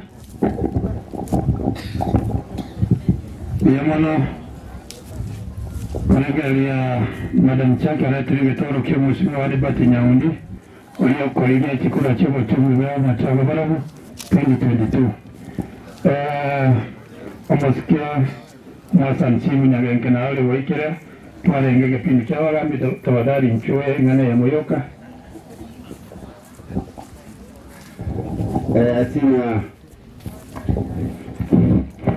senior sanchima wenche mbona soko ngoli baba elina nanche ndina bami to wasiriwe umwanchowo umwana rasta nchama ya pinabs ncha sabalita uchasunyewa mwastanchivu unayenga fabrication na toa ni chichirani chia marem nga abantu banu tubonsipiwa mucho ukinyanya umbongingima tuwalelamo tipinabs rasa dimo maete ordinary kwene kuwenzi wechaye alimo mbasa noma bina wachira mababa naragira aria yongoli yaye Mombasa aria yoni mumaite personally ichomonene yona aruga mrande nemono na kama solo kono ni maite ngama shiko na makono naende na siasa ina rete ko mumu iwalende na mogo kwa na mwanta utibero ni chamo ya mabantu ndio maana sawa ntagara unyangwara yabo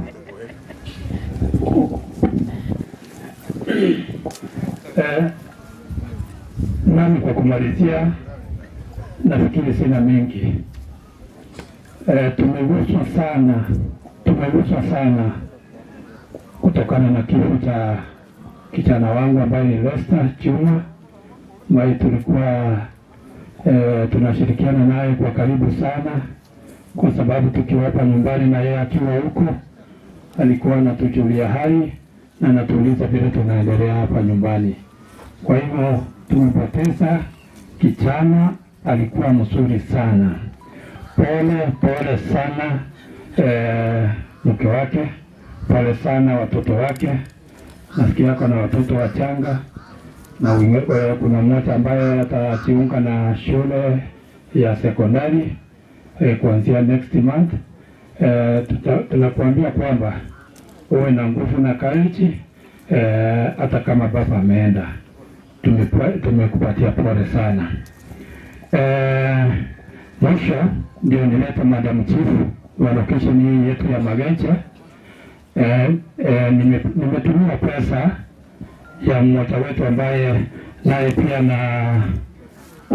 anasema kwamba anauliza kiti cha ujumbe OMP wa 2022 Omosikeche Msiomare Oino utumile nitoa kiawa chaiga angefika hapa, lakini amepiga simu hivi karibuni na amesema kwamba ni wasilishe rambirambi yake katika familia, na ametuma rambirambi ya shilingi 2,000.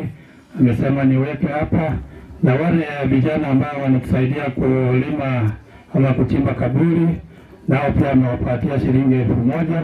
Kwa hivyo mwenye anasimamia vijana kuja achukue 1,000, 2,000 taweka hapa kwa sahani vile alikuwa amesema, na amesema poleni kwa familia ya Mzee John. Kwa wakati huu najua tuko na minister wa Health ambaye amejiunga, ni mmoja wa familia, rafiki sana wa familia, ataletwa na Madam Chief, alafu ndio akuja atoe rambirambi zake. Madam Chief wa location yetu ya Magenche, tafadhali nafasi ni yako. Na ninasema kwamba wale wote ambao mmetoka Mombasa wako ila na mwira nebuya na ande tobaganitie na ande muna mworogetie obomo bwainu mogendere ko bano obomo bwe na matukagocha ya muna sogo ntegera. Asante sana Chief kwa nafasi. Waombolezaji tusalimieni kwa mikono. Asante kwa huo upendo. Wageni mliotoka Mombasa, nimesema asante kwa kushiriki na sisi. Familia, naomba mkubali mzee ameenda na Mungu atapaki kwa hiyo nafasi. Wakirudi kuongea kikundi sasa, tiangwani wangolani mbona mbiyakole. Kaya Magenche mara, na wakalimu rulisiko, ndiya mwana sowoja. Ento naribu kuwa na kiendo mwana mkelinga tuwerende. Warwa ilobo na wawale na insu na ande wachira wakagesona. Akarata ngandarata kuirinda na wasabanya saa tulindi kiagara ntuntu kuirinda tuikereke wango kiahe. Kwa wakati huu sasa naomba nimlete Madam Minister wa Health, Madam Sarah akuje aomboleze na familia, ndiposa niendelee na wageni wengine. Madam, karibu.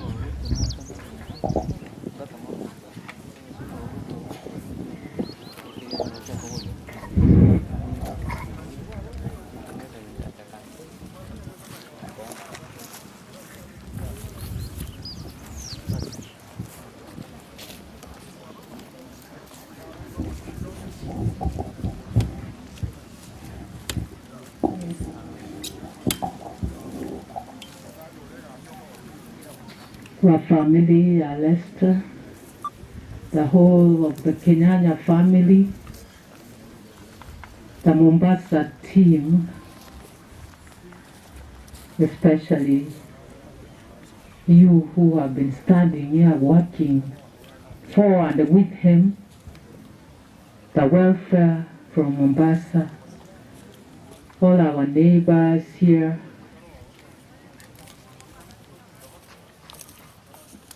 sijui niseme nini, lakini kwanza niwasalamie. God is good and all the time. Yes, hizo ndio salamu zangu.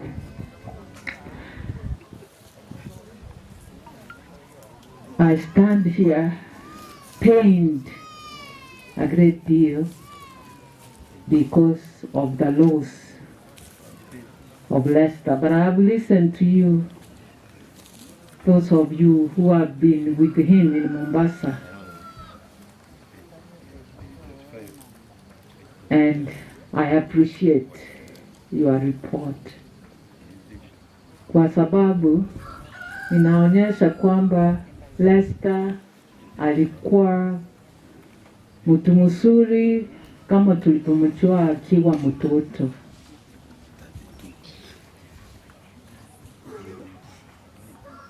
Family, you know that I'm related here. He's my cousin from my mom. And walipokuwa Kisii, we were always together. So I praise God that he grew up to do what he has done. What I can say is, family, please be comforted in the Lord. Remember the promise of God. He says, one day he will wipe away all our tears and there will be no more death, no more sorrow, no more pain. And he says that will happen when the trump will sound. And when the trump sounds, all the dead in Christ will rise first. And together with the faith, they will be caught up to meet with the Lord. Please, as you continue to experience this pain, may the love of Jesus comfort you and help you to go through this. I want to appreciate each one of you who have assisted the family, because this was so sudden. And God be with you. As you were told, my name is Sarah Omache. I am the Minister of Health in the Kisii County government. And when we are talking of COVID, it is real. At the Kisii Teaching and Referral Hospital, where we have a 60-bed treatment center and a 250 isolation center, we see a lot. The treatment center, you get those who are sick. There is a struggle. Tusiseme kwamba COVID-19 is a story. It's really we need to get someone. So I stand as your minister to say May we listen to the rules and health laws that have been told to us.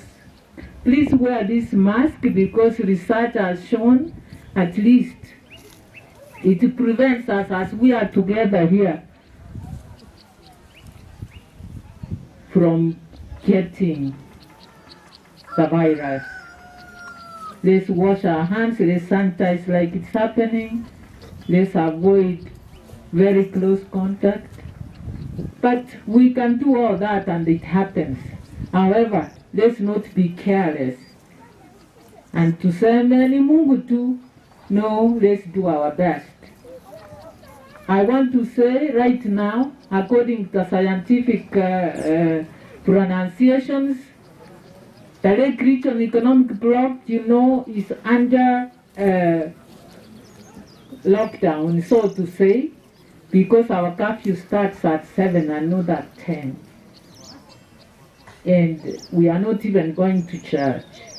And there are many things, as you know, as they were announced. Anyway, I just wanted to say the curve is low here that we have people getting. But Nairobi, Mombasa, this Delta virus is up. However, there should be no relaxation because it has been said by October 4, we will again have another peak unless we are careful. So ninaomba tusikilizane, let's do our best. Prevention is better than cure. So those of us who have been allowed to live, tunasema Mungu ndiye anajua kila maisha ya mtu, tuwe tayari kufanya ile tunaulizwa. I came with my husband, Dr. Solomon Omache, who is a great friend of Lester. They raised him with Solomon and Margaret. We were together a lot. If you can stand, Dr. Omache, and wave to the congregation, that will be good. Thank you very much. I think let him just wave. You know I'm the minister. So he can't speak after me. Lakini tunasikilizana. He's a good doctor. Yeah, asante sana. Please, I wish you all the best. Asante sana. And I want to bring my good wishes from our governor, Kisii County government. I talked to him when Doris called me to tell me about this, and we were kind of checking for the house and all that. So when I talked to him yesterday, I told him where I will be, and he passes his condolences. Thank you so much.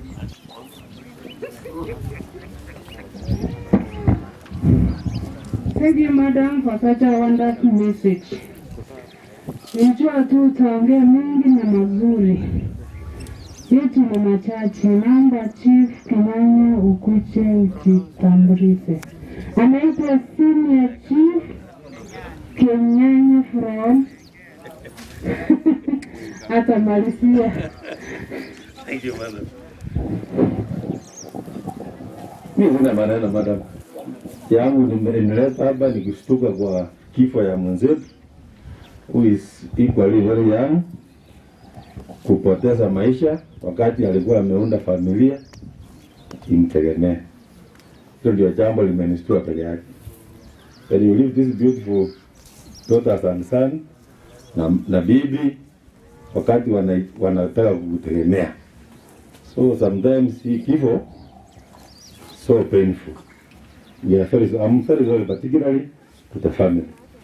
Very, very sorry kwa kupoteza huyu.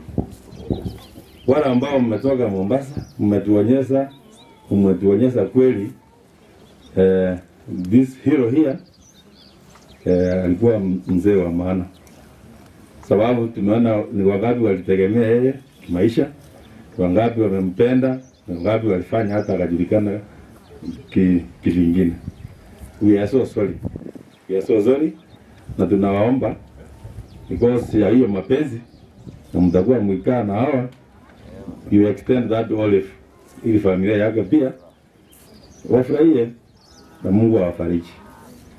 Kwa watu wa hapa kwetu, mimi sina mambo mengine, ni kuwaeleza kwamba minister ameongea.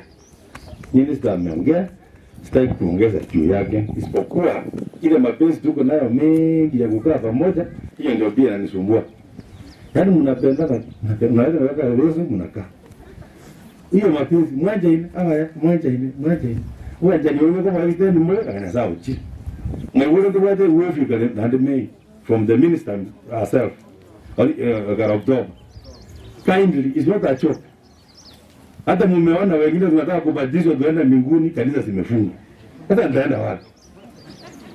Kama basi hapo hapa amapili, mimi nitafuta maji, nifunge nyatange, aisa ne, ojo mbatize ndio gari usafiri ali ojo ndio naumia, ile ile anobe gemari, nzie gerusi. Bia mwana. Bia mwana chi. Lo maana singa kinchire chire hache chari getunuku enchara nene tari enchara wena kimani chabati enchara yelingana wono nawe ikiri wono kochimotu ntomanyeti kaso ikaransa ebunu muntu otakona kwerenga wono ntete imaito mwesimi woito nakwerire mama maba na omwesimi wowu kagerete tai around lakini nabora nyoro tomonde na mwa mpia karole bo MCA yako kwana mwe ya mpia nyotamu na bagocha keta nyarekane mama mwabana kuite mukana wale Sunday. Biamana Chief, Asa Marieta Gideon, yo mishari ya kwara, misai ganta. Pole si familia ya Kenyanya, and Mukumoni village as a whole. And indeed, I can say Kenya. Because when I saw a number of people who stood here on behalf of my brother Lester, indeed Kenya is losing and is hurting.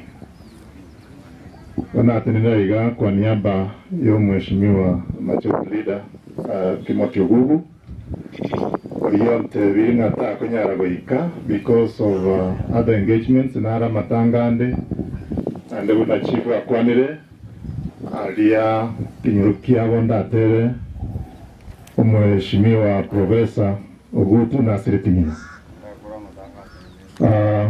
Pirante via mbatenga pole no ara mone family be consoled in the Lord. Igantuma Osentangantumira 1000 in my phone, Montevio Yongo Chivekera, Erinde Chivasuki no Ena Maguta as a Chinga Kichokum. Personally, I was saying Lester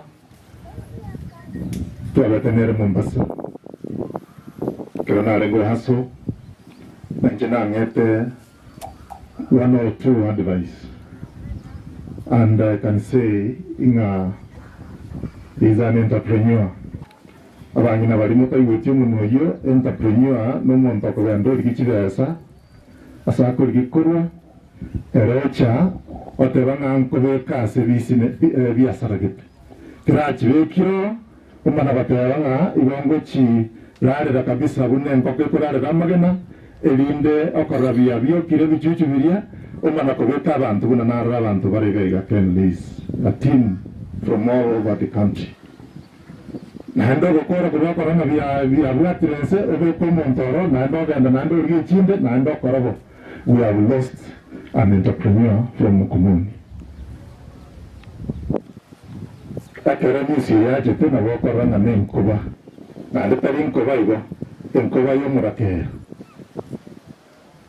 We have lost, but I want to leave this verse to the family. 1 Corinthians 15, verse 23 there, but if you start from verse 1 onwards.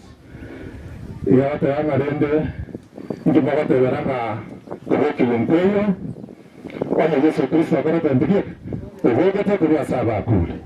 Mwanya Kristo ta uvogete kuna mwagotera, Wali kuweka na weto ikakoreka ndio ikakorebosa na enda tumeenda korora mabera. 23 atawana the last enemy that will be destroyed is who? Death. Ikatika tore mwa sekyu tobe kiange unanga getono pastor gocha arachiko kwa. Ikata sabe. Our Lord in heaven, we come unto you this soulful moment. We thank you because of us who are alive. And our purpose that you have left us alive is to glorify your name. Lord, you say that in every time, let's glorify your name. You gave and you have taken, rather you have allowed it to go. Strengthen this family. Asenchire engene mono de yang mono. Ubaga te kurbono iga ba move on. Elinda monetata this legacy ya Lester agenderebe. Wono monetata kero muruwe ndrete na ndo chikoera o monetata ya mono intensi. Twasabira se tra Kristo mwori. Amen. Ndiye mana seke bunge kia mande pore haso bosiresta. Samarieta tabitanya chamangisa umuchivo maganjarokesha. Tutaki kuharibu wakati na ni sisi tunasema tumalize mikutano mapema na kwa haraka. Sasa naomba kumleta pasta. Najua kuna wengi wametumwa na sadaka ya kuomboleza, basi atawaleta wakati ya kusanya hiyo sadaka. Pasta karibu, na nilikuwa naomba hiyo muda mchukue muda mchache kuhubiria watu. Nimesikia chifu amesema anataka kupatishwa, tutafuta wakati tuende kumpatisha.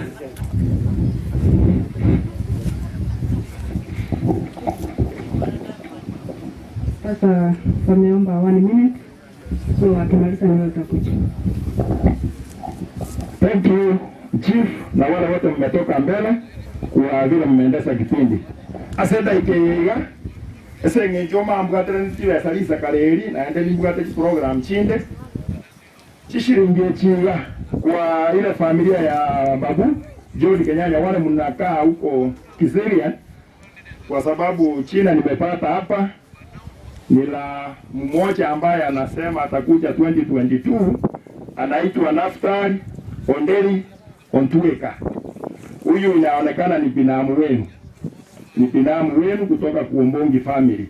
Naftali Onderi Ontueka nomo omombawa okabeire finance kuruari kiango oliyo kona korosi chipara chirichiabo ari kiango otoroserie ramani wocha engagigete ekora kanere se yako una narenga warani tutora orure chishiringi chiri bubere ngechi chire 2000 watebere pole kwa familia ya Choni Kenyanya na binamu zake wote.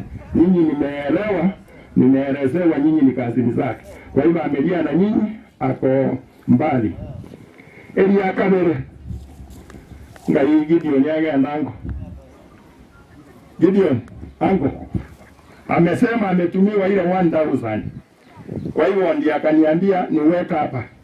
Wacha nitoe 1000 yangu kwa mfuko niweka hapa, yeye aniwekee ile kwa M-Pesa. Hivyo ndiye amesema badala ya kusumbuka. Kwa hivyo Gideon ile pesa ametumiwa ya mwezi huu imeingia kwa simu yake, nitamwekea 1000 hapa, alafu ile niweke mfuko. Thank you pastor wangu. Pastor wangu njoni. Vile mnataka ningeanza na huyu, lakini sasa wacha nikulete straight. Thank you, karibu utuendeshe.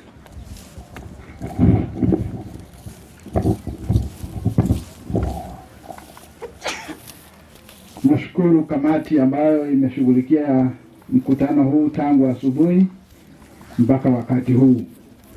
Hebu tusalimiane hewani. Biyamuraba mkumoni ni mwenzi. Biyamano, Mungu amekuwa mwema kwetu siku zote. Ndiyo sababu siku ya leo tumekusanyika katika uwanja huu. Kabla niendelee mbele, najua niko na ma-elders ambao wamekuja kwa mkutano. Elders maana mzee mwenye boma hii alikuwa mzee wa kanisa Abana ale kwera bageri ntambo abalisi bonsi pe barasoma kuta mkutano yo bache bakwebicha bayokwana. If we have elders in the meeting, kindly step forward for your photo.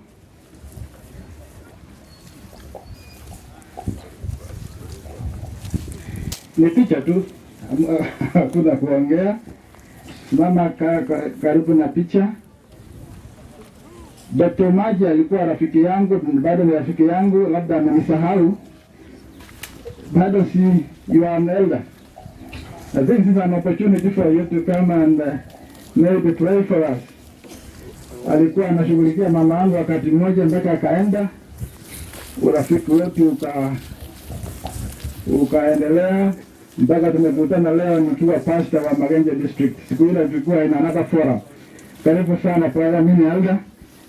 Ukimaliza mwenye picha, naomba Elder Omachi utakuja karibu na mic uombe kwa niaba ya kikao hii nini ya grupu hii.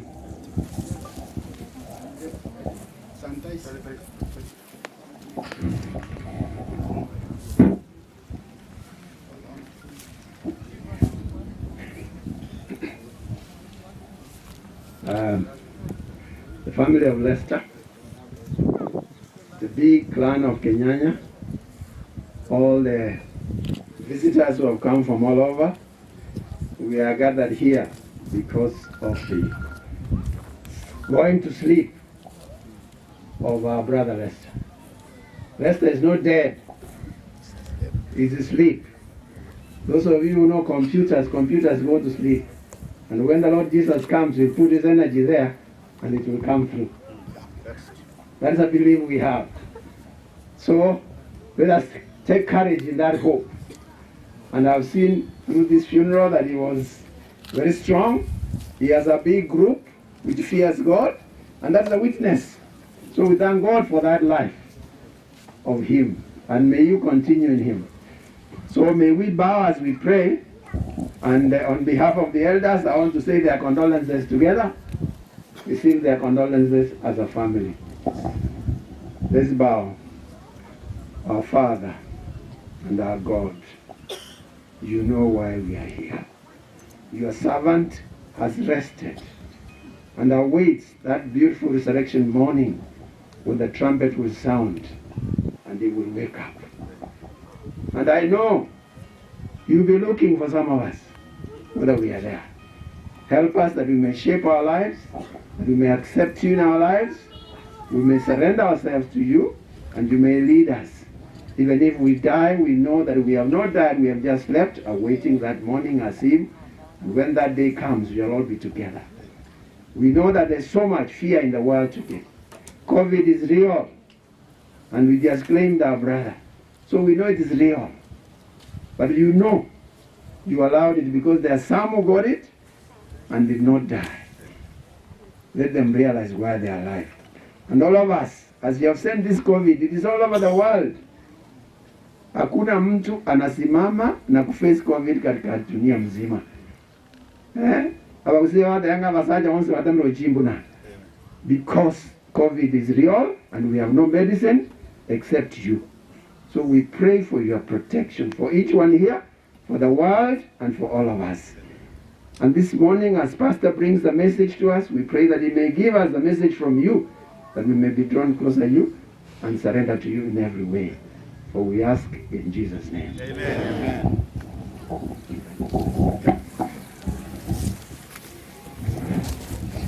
Asante sana kwa kikundi hicho. I'm sure we have religious leaders among us, that is pastors, fathers, if they are there. If they are in the meeting, kindly you also come forward, mchukuliwe picha, kisha baadaye tumkaribishe pastor ambaye atanena na familia on behalf of the rest of us. All religious leaders, if you are there, this is your opportunity because umechukua muda.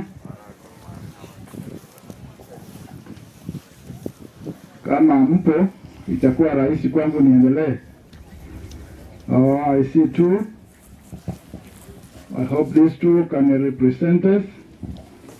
Normally when I see religious leaders, I know they can speak a lot, but I request that you just do a small introduction for yourselves, so tumkaribishe pastor wa family. Wapi sanitizer? Ama umechukua? Sanitizer. Jina tu.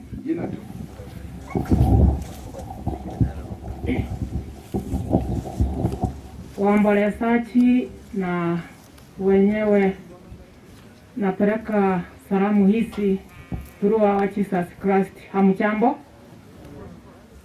Mungu ni mwema, ametulinda. Margaret Kebati ambaye tulikuja hapa kwa nafasi yetu, mlituona. Na mimi ni Amwenas Retreat Evangelist, stroke Retreat Evangelist katika North West Kenya Conference. Tunakaa Bungoma. Mungu awabariki. Na wakati huu ambaye mambo ya COVID inaweza kuongezea kidogo remedy ambaye ni soya beans, soya milk, soya boda, inaitwa soya food, inaweza kupatikana katika Adventist Cook Center. Inaongeza immunity, na immunity hii ndio inahitajika ikiwa COVID inakuguza, ukipita karibu naye, if you have enough immunity, uwezi kuwa naye sana. Ingine ni tangawizi, kitunguu saumu, ndimu,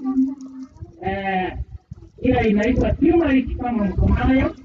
Na ingine hapo kuna vitabu tuko nazo zinaitwa Encyclopedia of Food and Its Healing Power, and other healthy books na books za healthy plants.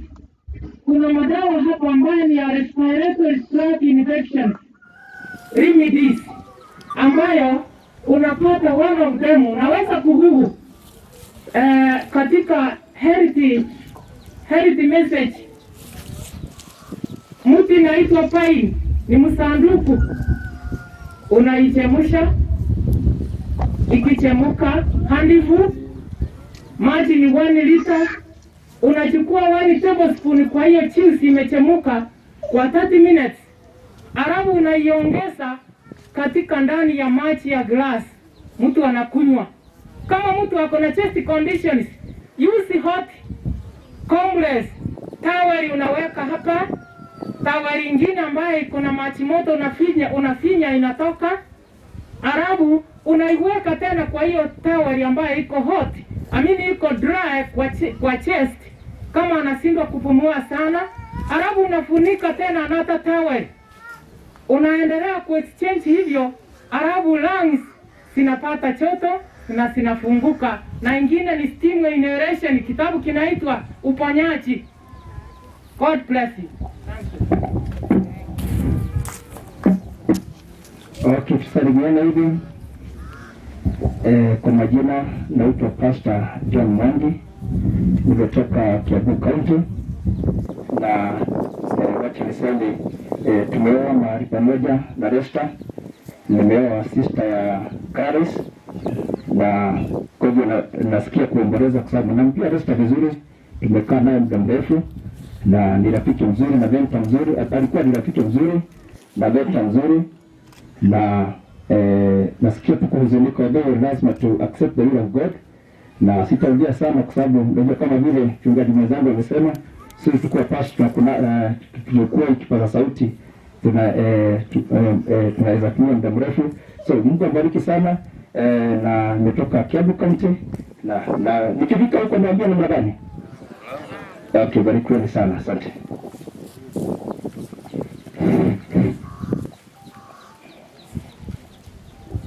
Ndio mwana au Pastor Dennis Michira chaplain igaganya mecho na sabase.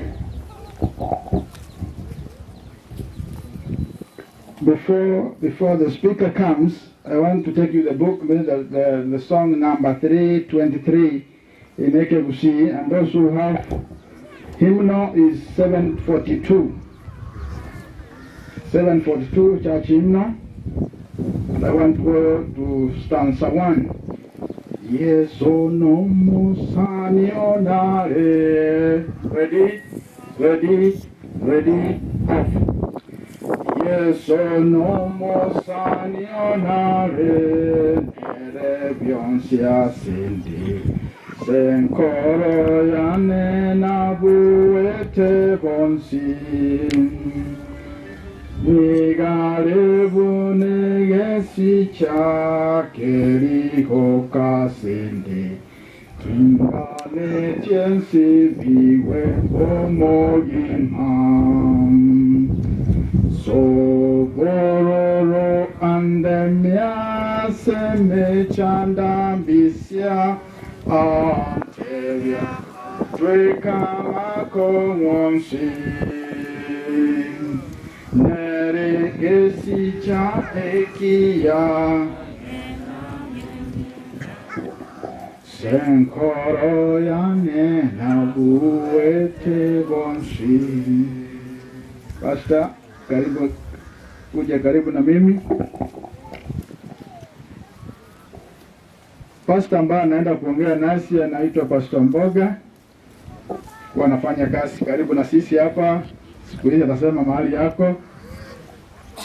Familia ilimuhitaji and since familia ikihitaji tunamuita, amekuja ili aongee na familia. Nataka kuomba kisha nimpe kipasa sauti. Shall we pray? Heavenly Father, one more time we come before you.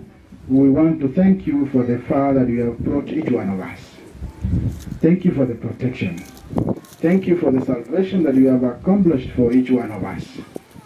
We are here because our brother has gone. Lord, console the family the best way you know how. The wife, the children are in tears. Lord, may you clean their eyes. May you wipe those tears away as you give them the comfort through your manservant. Is our prayer in Jesus' name.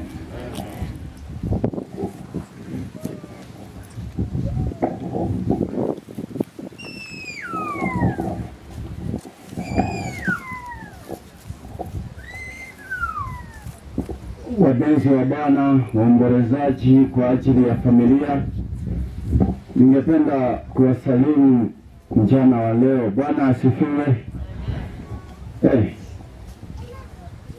Najua Lesta angeamshwa saa hii angeongea sana. Wale ambao tuko hai napenda mtoe sauti ya juu. Bwana asifiwe. Bwana asifiwe.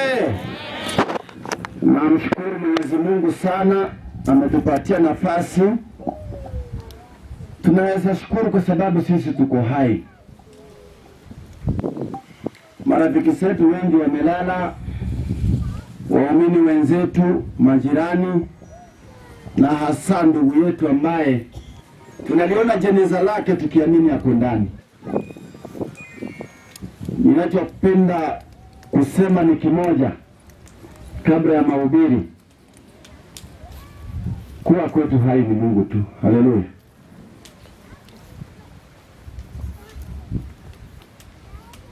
Kwa hivyo familia, pole sana kwa kupoteza ndugu. Nilipomuona hivi niona kama anaweza kuwa rika yangu au ni mzidi kidogo. Yule akona program, ana miaka mingapi? 54 years. We are almost, lakini amenishinda na kama 6 years. Kwa hivyo nashukuru sana. Tunamuita ni at the tender age, wakati angali anatafuta maisha. Si wazungu wanasema life begins at, so it means ndio alikuwa ameanza. Nikizungumza ninanuia kwamba watu watatulia kutembea, ndio tukianza kuhubiri tuchukue muda mchache. Kwa hivyo familia, mama mjane na yatima ambao mmebaki kwa sasa, sisi ni kuwaleta tu mikononi mwa Bwana, maana yeye ni muweza. Hatuna mwingine atakayewasaidia in time of distress. Ndipo akasema ya kwamba I will be with you I will hold you with my right hand, na bado mkilala, mtakapokuwa mkifunga mlango na mkifungua, atakuwa nanyi. Bwana asifiwe. He knows why he had let your husband to live at this time. Anajua kabisa, na kama anajua, he knows where he will put you. For the Bible says clear that majina yetu yote yamenakiliwa kwenye viganja vya mikono yake. So he knows that your husband has left. You will be the only breadwinner. You will be the only director. So he will give you power to undertake the double job. Praise God. And because we know that our old mamas are just around, we will not use the English throughout. I'll be using Kiswahili. Bwana asifiwe. Na tuombe. Mtakatifu na Mungu wetu aishie milele, katika jina la Yesu Kristo tumekuja mbele zako kwa sababu wakati umefika, baada ya wanadamu na mafikra yetu na mawazo yetu na ujuaji wetu tumemaliza kuongea. Sasa imefikia wakati utaongea kupitia kwa mnenaji. Neno atakalo lisoma Yesu, tunaomba ukalifunue kwetu. Neno atakalo nena litoke kwako. Na mimi kama mtumishi wako nimeamua tu kunyenyekea chini ya msalaba unapoinuliwa Yesu. Unene na watu wako kadri na mapenzi yako.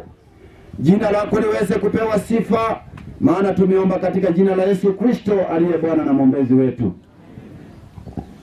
Ninataka tu tusungumzie one verse ambayo inapatikana katika kitabu cha Timotheo wa kwanza 4, Timotheo wa pili 4, tutaanzia aya ya 6, 7 na 8. Na nitasoma tu kwa kimombo kwa sababu ndicho nacho. Inasema, it's always valedictory. For I am already being poured out as a drink offering, and the time of my departure is at hand. I have fought the good fight. I have finished the race. I have kept the faith. Finally, there is laid up for me the crown of righteousness, which the Lord, the righteous church, will give to me on that day, and not to me only, but also to all who have loved his appearing. Praise God. Ninataka kusema ya kwamba mambo na kifo si jambo la kutishia kwa wanaomwamini Yesu. Si jambo la kuhusunisha kwa wanaomwamini Yesu. Maana ninaposoma kuanzia kitabu cha Mwanzo, ninaona wazee wa imani alipokuwa akijihisi nyakati zake zimefika. Wa kwanza kabisa ninayemnukuu ni Yakobo. Alipojihisi ya kwamba miaka yake ya kifo imemkaribia, tunamuona akiita vijana wake wote, akawazungumzia, akawanenea, akawataja hata tabia zao, akawasuta, wengine akawaelekeza. Lakini kinachonishangaza ni aliposema, sasa wakati wangu wa kifo umefanya nini? Umefika. Maana vijana wake waliposikia akiwaambia, wewe Ruben, ndio wewe ni kijana mkubwa, lakini bado utaongozwa. Ninapomwona akisema kuhusu Yusufu, anataja maneno fulani. Anapotaja kuhusu Dani, anataja mambo fulani. Hata akamwambia, mimi nakujua wewe ni mchokozi tu, kazi yako ni kufunja wengine visigino. Kisha akaambia Yusufu, sasa hebu kaibebe miguu yangu inyoshe kwa kitanda, maana wakati wangu wa kufa umefanya nini? Umefika. Kisha akasema maneno yafuatayo. Ukisoma Genesis kitabu cha Mwanzo 49 fungu lake ni la kwanza, hapo ukimwona akiwaita, alafu ukifika fungu la 29 anasema, lay me where my forefathers were laid. because it's my time. I am about to die. Anasema wakati wangu wa kifo umenifikia. Kisha miaka na miaka ikapita. Kijana wake naye akiwa ameachiwa ushukani wa kuliongoza familia ambayo ilikuwa ni familia yenye tabia tofauti tofauti. Naye pia akafika Yusufu wakati wake wa kufa. Namuona akisema ukweli niliachwa kwenu kama Mungu, lakini wakati wangu wa kifo umenifikia. Unaposoma Mwanzo 50 fungu lake la 24, kuna jambo hapo nataka kuambia. Anasema hivi, wakati ameliongoza ile familia akasema, I am dying but the Lord will visit you again. Mambo yenye busara sana, mambo yenye tumaini. Akasema mimi ninakufa lakini Mungu atawatembelea. Sasa alipofika aya yake ni 25, akasema kwa nguvu, hakika mimi nafa na Mungu atawatembelea tena. Kumaanisha alijua ya kwamba watabaki ubweke. Jambo la kwanza, wako katika nchi ya utumwa. Jambo la pili, hawatakuwa na tumaini, maana wengi wao hawakumjua Mungu. Kwa hivyo akawapatia ni kama ahadi ya kwamba ninakufa mimi, nimejua siku zangu za kifo zimefika, walakini Mungu atawatembelea tena. Na hata akawaambia atawatoa katika hii nchi, awapeleke katika nchi ya ahadi. Si huyo peke yake alijua ya kwamba atakufa. Hebu muangalie Daudi vile anavyotoa neno la busara sana, ninalolipenda zaidi. Anasema katika kitabu chake ni Second Kings, anasema hivi chapter 2 verse 2, akiwa amejua siku zake zimeisha, alimuita faragani kijana wake aliyekuwa anajulikana kama Sulemani. Akamuita pale, kisha akamwambia maneno yafuatayo I got the way of all the earth. Kwa hivyo Daudi alijua hakuna mwanadamu atakayeishi milele na milele, kwa sababu hata wale waliokuwa na miaka mingi waliweza kulala. Akajua, akamwambia kijana wake, my son Solomon, I want to tell you something. Wacha nikwambie, wacha nikuelekeze, mimi ninakufa. Mimi ninakufa na ninaifuata njia ya ulimwengu wote. Ulimwengu wote naifuata hiyo njia, ninaelekea mahali wanaenda. So he charged Solomon that he was dying. Alimwambia hakika yeye anakufa. Mimi sijajua kama ndugu Resi aliweza kuambia amdai.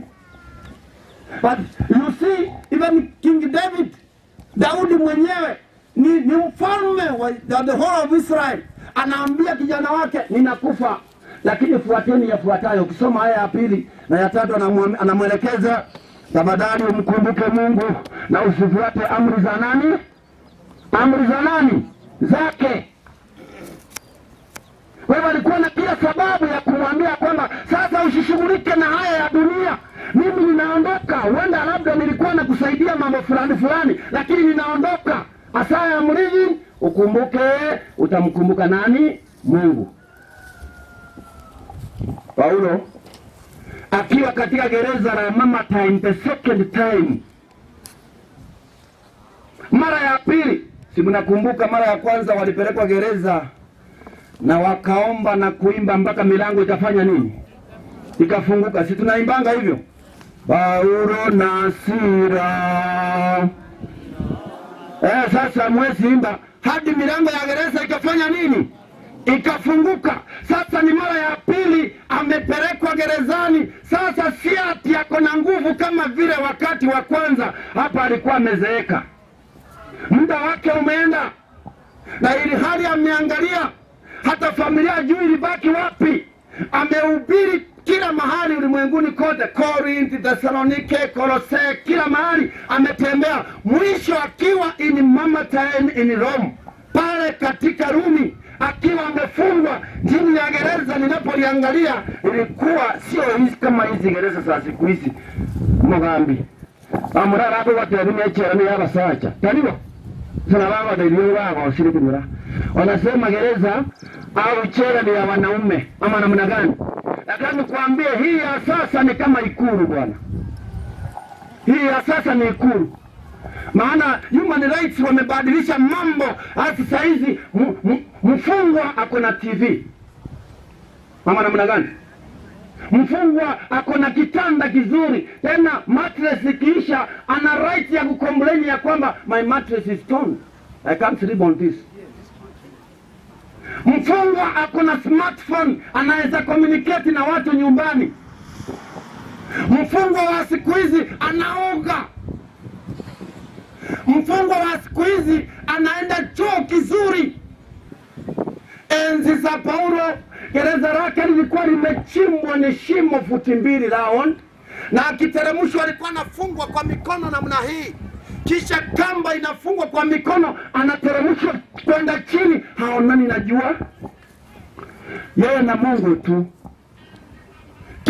Kinanishangaza ni kwa nini hasa ilikuwa inachimbwa kwenda chini, ili huyu mtu asiweze kukutana na yeyote, maana amekuwa ni tishio katika ulimwengu mzima, na ni kwa sababu ya Injili tu. Bwana asifiwe. Sasa akafungiwa kwa hiyo jela, walikuwa wamemweka chini na askari kama 7 wamezingira hii shimo tu, wanalinda, wanasema kama aliweza kufungua ile milango hata hii shimo anaweza toka. Sasa akiwa pale alitembelewa na mtama mmoja, akawa ameandikia Timotheo barua akimwambia, mimi niko katika shida na ninayoyapitia yananiandaa kwa ajili ya kifo changu. Si mambo ya kawaida, ni mambo ambayo huenda yakanisumbua, mambo yanayonikera katika moyo, lakini ninayachukulia, nimeyabeba kwa sababu imebidi niyabebe. Bwana asifiwe. Sasa ndipo akaibeba, akiwa pale amemwandikia Timotheo, kijana mdogo, a very youthful person, kijana mdogo mwenye umri wa makamu, anamhakikishia kwamba mimi niko tayari kufa, ingawa hata saa hii ni kama nimekufa, mimi niko tayari kufa, kwa sababu maneno yangu muhimu 3 yamenipitia. Jambo la kwanza, I have fought a good fight. Akimaanisha katika vita vya imani, mimi ni mwanaume, sikushindwa, sikuangushwa, nimeweza kushinda tayari, hata ingawa sijakufa tayari, mimi ni mshindi. I am a winner, I have fought it. Na unajua akitumia jina I have fought a good fight, anaelewa ni nini kilikuwa kinaendelea enzi hizo. Waishinguru wanabana ngo jina ameni umuntu otine rwanse amasamba kwa baragere kike oruno soma. Yes, mata masamba kwa mkimini madara wana nyora kutumikira na mutembuti enda tuko masamba kwa kuna mategete kero monta akirunse adigara yite kanke ilage enda kwa baragere kike awaku kwa elimu muntu wao watawezi baragere kike wa moereire. Sasa alipokuwa akitumia hii tamu, anatumia lugha ambayo Timotheo anaielewa, maana wanapigana. Sasa anamwambia, mimi kama ni vita nimemaliza, katika vita vya imani, vita vya Injili nimemaliza. Ndio nimekuwa nikiwateza wa Kristo, nimekuwa nikisumbuana pamoja nao, lakini kwa sasa vita nimevimaliza. Maana nilimkubali Yesu kama mwokozi wa maisha yangu, na mimi si yule tena, bali nimebadilishwa. Sasa nimebadilishwa, hasa sijulikani kama Sauli ule wa zamani, sasa hivi najulikana kama Paulo. Bwana asifiwe. So he had fought the good fight. Number 2, yeye alikuwa amesema I have finished the race. Watu wa Athens walikuwa ni watu, baada ya kupigana vita, aliyekuwa akishinda anapewa pango fulani, anakimbia naro hadi anatoka Athens in Greece all the way to Rome, kuja kuonyesha watu ya kwamba baada ya vita nimeshinda. This is what it means, that baada ya kupigana vita vya kiimani nimekimbia katika imani, na sasa nimefikia kilele, nimefika juu ya mlima, nimemaliza vita. Anasema sikushindwa wala Bwana sikuachia njiani. Bwana asifiwe.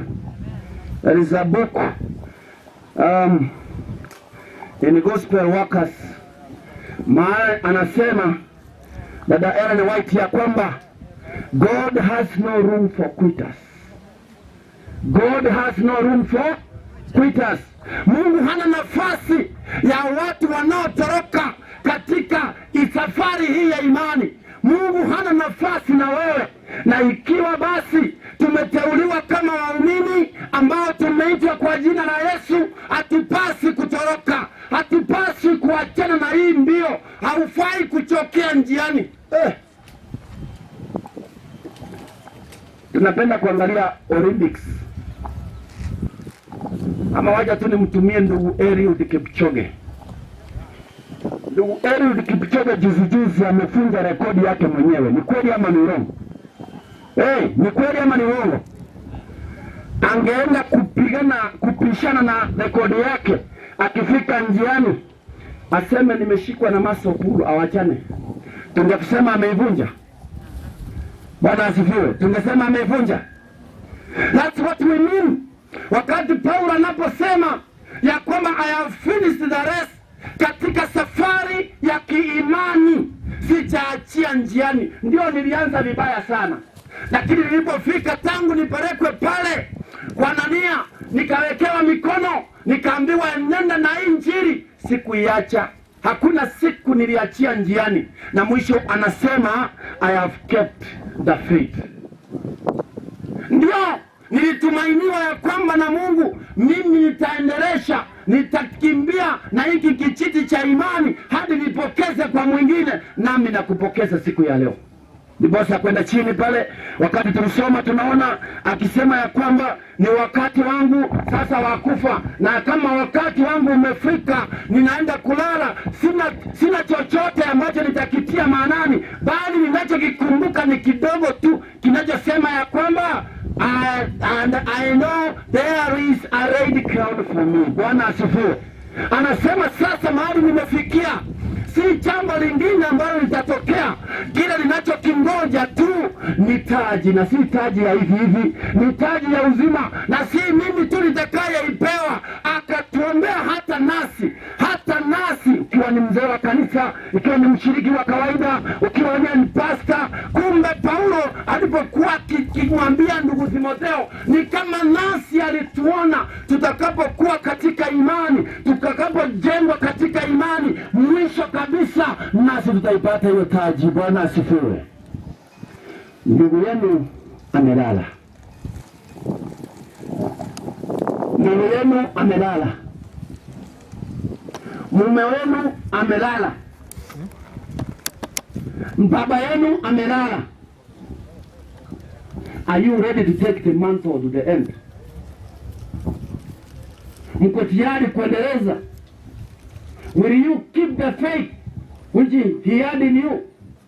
Ama nyinyi mtakimbilia njiani? Nimeona watu wengi, hata nanyi mnaweza shuhudia, walianza haya maisha baada ya wapendwa wao kuaga. Wengine wanatoroka familia, wanaacha watoto hapo.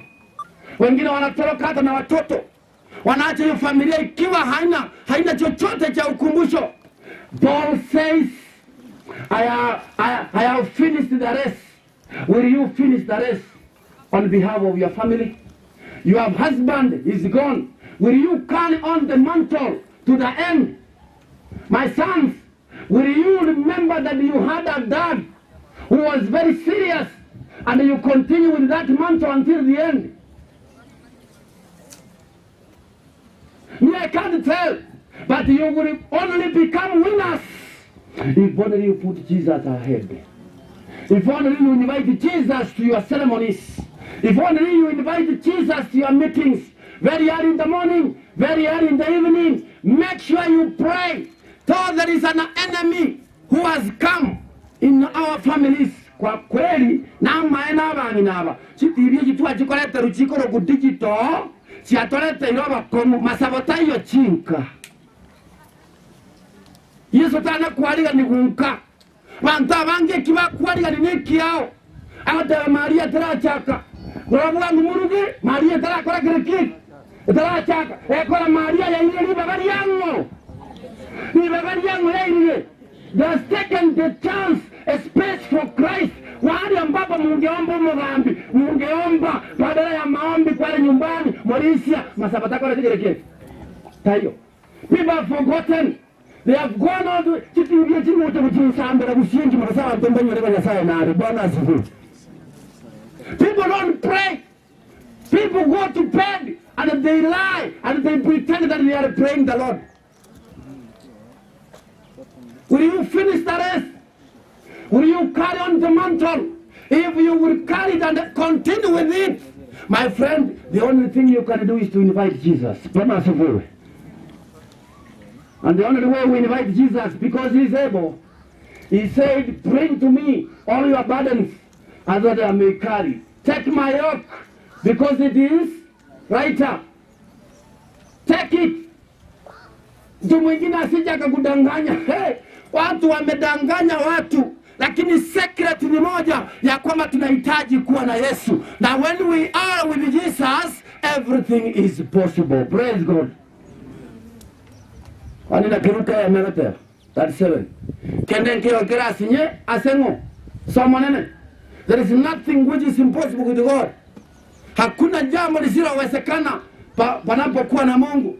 So my friends, kila kitu ninaomba majirani, ndugu zake, mwenda zake marehemu. Nataka nikujulishe ya kwamba the only person tungependa msukume kwa hii familia si kingine ni Yesu tu. You understand? He has the keys of hell. Alimwambia shetani hutaniweza hata hapa. Hapa nitatoka. Na akatoka. Biblia inasema makaburi ya watakatifu yakafanya nini? Yakafunguka. So he will open. And if he even opened the gates of hell, will he not open the gates of your life? Take that as a note. Tembea na hiyo. This very afternoon, what I'm trying to give to this family, because I know you can understand the English very well, is that put Jesus first. Put Jesus first, and you will see how things will go. Paul had tried this Jesus. Hata wakati majaribu ilikuwa inamtembelea, saa zingine anakosa hata mtu wa kumpa blanketi aweze kujihisha kuna joto. Lakini akikumbuka Yesu na msalaba wake, anasema safari itaendelea. And may God bless you. Na Mungu awabariki.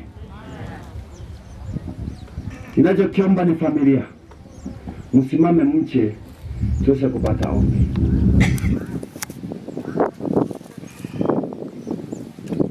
Japo Roho ananiambia tungekusanya ngori ndio tukileta familia tuombe tuende na wao the other side. Pastor said cannot can work. It can work. Yes, thank you. Nipe muda kidogo. Nataka kuleta ujumbe huu kwa sababu tunahitaji tukimaliza tutaombea familia. Nikubalie niombe tumalize mahubiri kisha tulete sadaka zetu za kuomboleza. Tukimaliza hapo tulete familia tuwajue kisha tuende. Tuombe basi. Baba wetu na Mungu wetu, wazee wa imani walijua siku zao zimefika. Nasi tunapoyaona yanayotendeka katika ulimwengu wa sasa, hakika tunaona na tunasadiki ya kwamba siku zetu zimekaribia na ni zako wewe kurudi mara ya pili.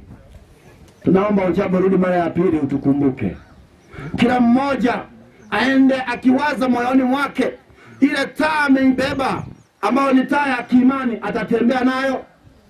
Ile taa ambayo ako nayo katika familia yake atatembea nayo. Ile taa ambayo ameibeba wengi wanaona kusudi wengine wache kwako na wengine waweze kuona ya kwamba kuna Mungu, je, atatembea nayo? Tunaomba Yesu utusaidie kutembea nayo. Ni katika jina la Yesu Kristo tunaomba na kuamini.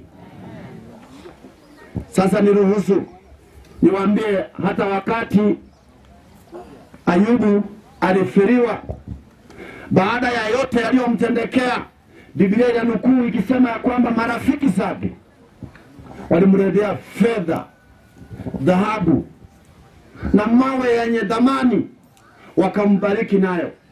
Nami ninaomba mliokuja kwa ajili ya kifo cha ndugu yetu muweze kuleta fedha zenu, mlete faraja zenu, mlete chochote kile ambacho umeonelea ni vyema kuiachia hii familia kwa ajili ya kusukuma maisha kuanzia kesho kutwa, katika jina la Yesu, na mtabarikiwa. Bwana asifiwe.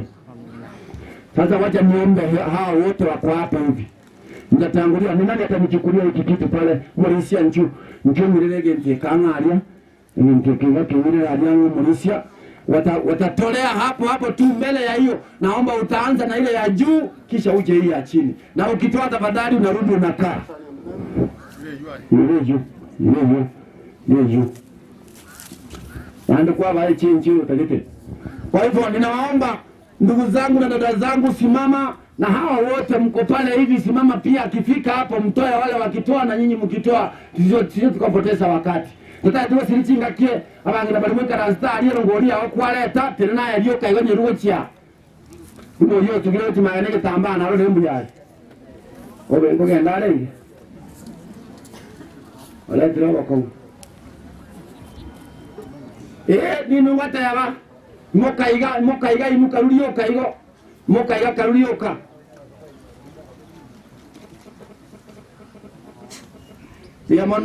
yamono murandia Jenarangu murandi na wata mangana wenda watotebia nichinga kikiyatokea. Karibu yamono, tunashukuru kwa sababu ya rambirambi zenu. Asante kwa sababu ya matoleo. Mbarikiwe sana, mbarikiwe sana, mbarikiwe sana kadri mnavyosimama. Ninaamini siku moja kutoa kwa mwingine kutakuletea kwako litakapo kufika tu kama hili. Asante kwa wale ambao mmetoa. Asante kwa wote, asante kwa wote, asante mulishina ndo tigira gamate. Thank you. Tigira ngo sawa ngo timbara batatu kwa nyege yango na ngwata kitukurwa. Abamuina. Wameinua hata mkono, wamesema tumechoka sana. Asante, mbarikiwe sana. Elda ufanye haraka, ubarikiwe sana. Mbarikiwe kabisa kwa ajili ya matoleo yenu. Asante kabisa, Mungu awabariki. Asante hata kwa wale mko nyuma ya gari, naona mnatoa. Mungu awabariki kabisa. Mungu akubariki. Asante. Thank you. Elda unaweza kurudi uenende kuelekea kwa upande wa pili wa kipanda. Hii hema ya chini tafadhali.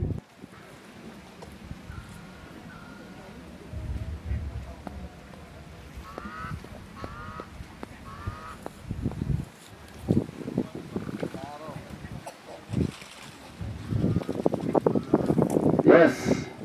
Tumekuja kwa hema ya chini. Ni wakati wa rambirambi tafadhali. Asante kwa kila mmoja ambaye ametoa. Asante kabisa, mbarikiwe. Thank you, may God bless you. Mungu awabariki. Kimaliza Elda ukuche hapa mbele. Ningekuwa nimemaliza hapa mbele ni sadi tulikuwa moja, tungekuwa tumemaliza. Thank you. Asante. Sasa tumekuja upande wa hapa mbele, na njiandaeni. Kisha tukimaliza kutoa nitaitana wale ambao wametumwa kama kuna yeyote amebaki. Maana kuna wengine walikuja mara ya kwanza. Yes. Asante kabisa. Mungu awabariki.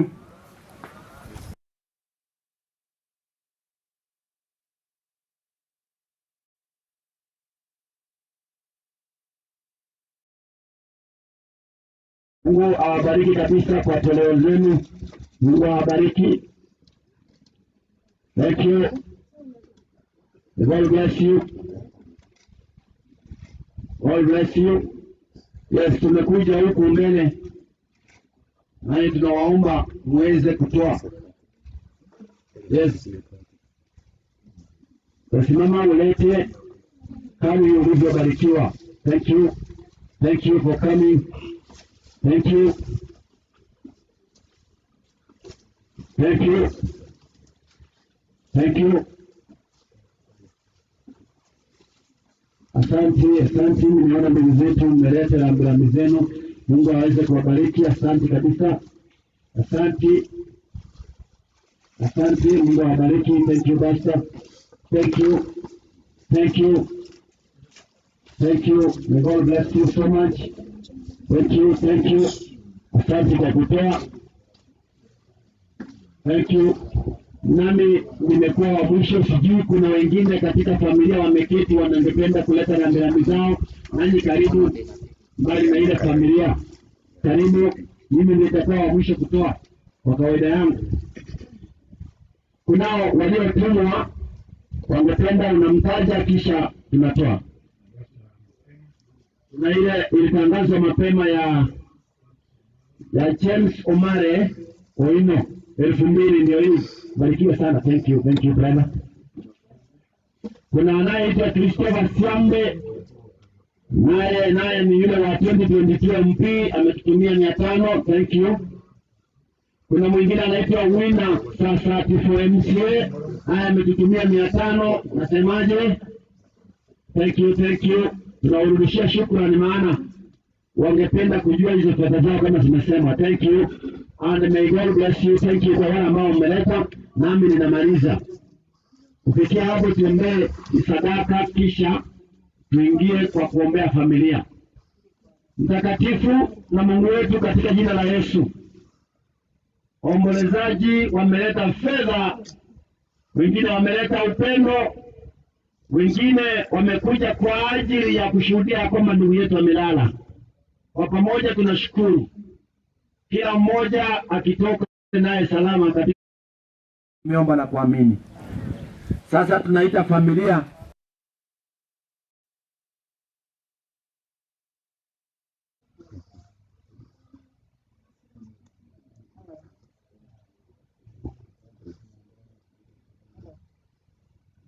former councillor Andrew Siemo igaro nilose ibintu bya jamii tumama ngana bwangu yatanga sirenga matanga nara otobe na sare ngo tutumere shilingi 500 na kimawata ya wasaka Sudan miamono. Thank you. Nandonde. Yes, family please come over. Naomba kwa unyenyekevu mje tuweze kufanya ombi. My pastors who are present, tafadhali mje tufanye ombi kisha tuwaje wafanye introduction. Wakimaliza tutasimama tuombe zote, na kisha na maana mtaturuhusu mnapoelekea kwa mlango tukienda katika maeneo ya kumzika ndugu wetu. Thank you.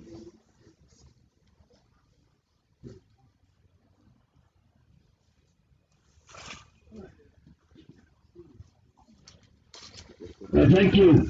Na ijulikane vizuri, naomba msongee karibu kidogo, sababu kipaza sauti chetu kina waya fupi sana.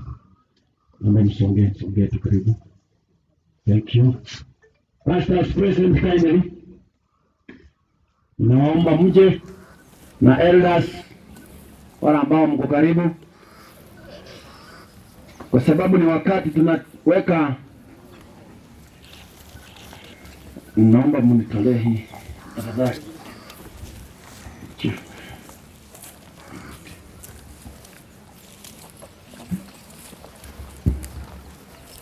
Thank you.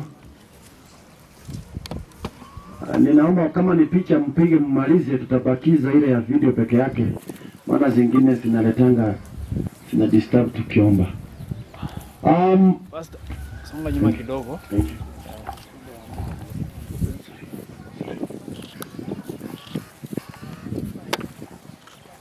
Hii ndio familia ya marehemu ambaye ameiacha nyuma. Nasi kama watumishi wa Mungu tunachokitangaza, kifo kimewatenganiza na ndugu yao. Utengano huu uwe ni kwa muda mfupi tu, bali Yesu atakaporudi mara ya pili wao wana uwezo wa kukutana mawinguni. Bwana asifiwe. Kwa unyenyekevu ninaomba pastor uje ututie katika wakfu. Wapi ile sanitizer kwa wapi?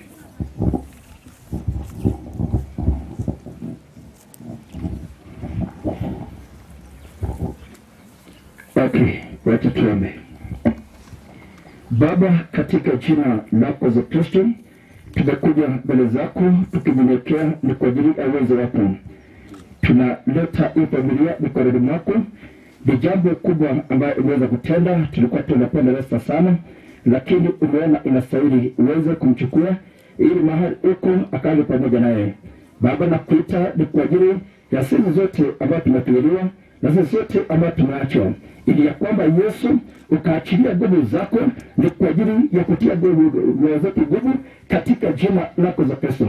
Na kuita ni kwa ajili ya bibi ya Lesta ambaye ni Clarice, na mkabidhi mikononi mwako pamoja na watoto wake, ili ya kwamba ukaweza kumfariji na kumtia nguvu kwa wakati mgumu ambao ako nao. Baba, namuombea ili ya kwamba mahali pengo ambaye Lesta aliweza kuacha wakati ukaweza kuijaza na damu yako Yesu uliyomweka msalabani, na jina lako za Kristo ambaye liko na uwezo, na Roho wako Mtakatifu akajaza ile pengo. Wacha asiwaifika mahali apumzikwe na nguvu. Wacha asiwaifika mahali aone ya kwamba ameacha. Wacha hiyo pengo Jehova kaweza kuiacha katika jina lako Yesu. Kwa kwamba kwa ajili ya kazi ambayo Lesta alikuwa nayo Jehova, unahitaji kwa neema yako na kwa nguvu zako ukaweza kuiendelesha, ili kwamba ikaweza kuwa msaada katika ndani ya familia katika jina lako za Kristo. Familia na ikabidhi mikononi mwako, ili kwamba Yesu kwa wakati huu mwili wa Lesta ukienda kuwekwa katika mahali pake, Baba wape nguvu, wape neema na ukaweza kuonekania. Na ni katika jina la Yesu tuomba na tukuamini. Amen. Baba wetu na Mungu wetu, katika jina la Yesu Kristo, ndugu Lesta ameweza kuachana pamoja na familia yake, na siku ya leo wengi tunashuhudia ya kwamba hakika atalazwa mavumbini. Tunaomba neema yako izidi kubaki katika hii familia. Ninajua kuna pepo mbalimbali ambazo huanza kuvuma wakati mwenzetu mmoja ameenda, lakini tuna ushuhuda ya kwamba hujatupungukia hata nasi wapendo wetu walipoaga. Tunaomba nao usiwapungukie wakati huu mgumu. Yesu, ufanye kituo katika ile mji, ufanye kituo katika hii familia, ujenge makazi ya malaika watakatifu kuzuru kila asubuhi na jioni. Ikiwa shetani atanuia kuleta jambo lolote katikati yao, tunailaani katika jina la Yesu, hivi kwamba waweze kutembea na hawa watoto. Ninajua wengine tunaona hakuna litakalowezekana kwa hawa watoto, lakini Yesu tunakuomba wewe uliye mshindi, wewe utakaye kuwa Ebeneza katika hii familia, uenende na hawa watoto wakati mgumu wa karo. Ninajua Yesu utajaza vikabu na mikoba yao, maana unasema mayatima ni wako. Watakapokuwa shuleni, uwaondolee mawazo ya kuwa mayatima na uwape hekima na maarifa. Hata watakapomaliza masomo, wengi wache kusadiki ya kwamba kuna Mungu, maana kuna ushuhuda utakaoonekana. Kwa mama mjane, tumemkabidhi mikononi mwako Yesu. Ninajua saa zingine anapitia katika hali ya mawazo ya kumpoteza mpendwa kwa wakati anamhitaji sana. Ninaomba viu vyote, maroho zote zitakazovuma zenye negative attitude katika maisha yake, tukizilaani katika jina la Yesu. Yesu ushuke na ukaweze kumuondolea hayo mawe magumu atakayokuwa kushindwa kuyapasua. Mengine ni mazito atakayoshindwa kuyaondoa katika njia ya maisha yake. Ninaomba katika jina la Yesu ukaanze kumuondolea mawazo yake, ukayatakaze kwa njia ya kipekee. Na ndugu zake Reza watakapokuwa wakitizuru katika hii familia, waone kuna upendo ambao hawajawahi uona.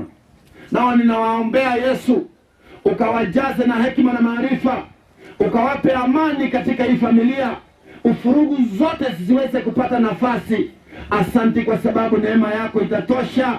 Asanti kwa sababu uwepo wako utatosha, na asanti kwa sababu ulinzi wako utatosha. Ni katika jina la Yesu Kristo tumeomba na kuamini. Amen. Na Mungu awabariki. Tuwapungie ni mikono tafadhali. Mungu aweze kuwabariki.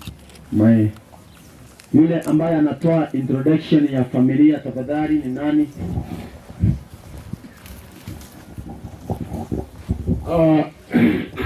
Ndiamo nasema nchama na ndiamo ya enare watera Lesta na wata awamu anda awamu na wako report of thanks wata watanga awana wa John Bonsi awaiseke amara wa murabara please ichugo chaiga ekogera abande bare bacho musangire kano yiga batawa manyiti so ndugu Nelson ichugo dane family yonsi pi ya John Kenyanya ama no mungina Paulino lak in the more introduction, then from there more vote of thanks.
Bwana wa Mungu na mfalme ambaye ametupatia uhai, hamjambo?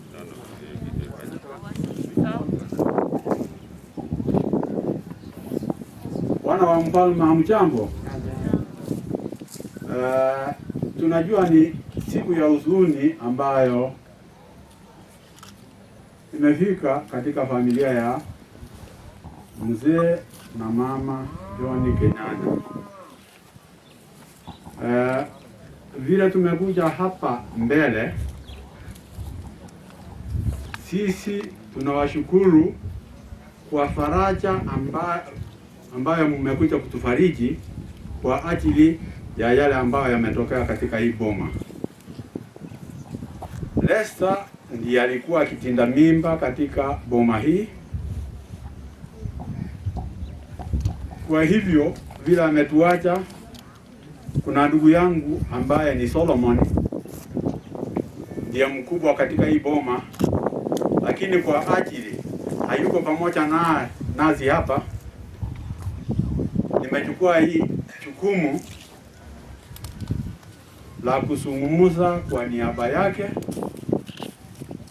Na vile mumeona, hata ingawa hatujajipanga vile inastahili, huyu ndiye mkubwa wa boma na ni mke wa Solomon, naitwa Margaret, na mimi ninaitwa Nelson Kenyanya.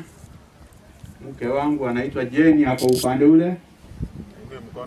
Inua mkono. Ambaye anayemfuata ni Roda. Inua mkono. Na timu yake, hebu jaribu kusalimia watu kwa hewa. Asante sana. Mwingine ni Doris Kenyanya ambaye yako hapa, ainue mkono asalimie waombolezaji. Timu yake iko wapi? Timu yake iko wapi? Nafikiri wametoka kidogo.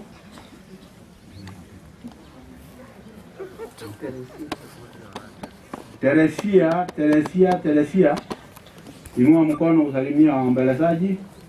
Timu yako iko wapi? Asante sana. Joyce, timu yako iko wapi? Wasalimie. Omai. Asante. Tom, timu yako iko wapi? Hebu inua mkono, salimia waombolezaji.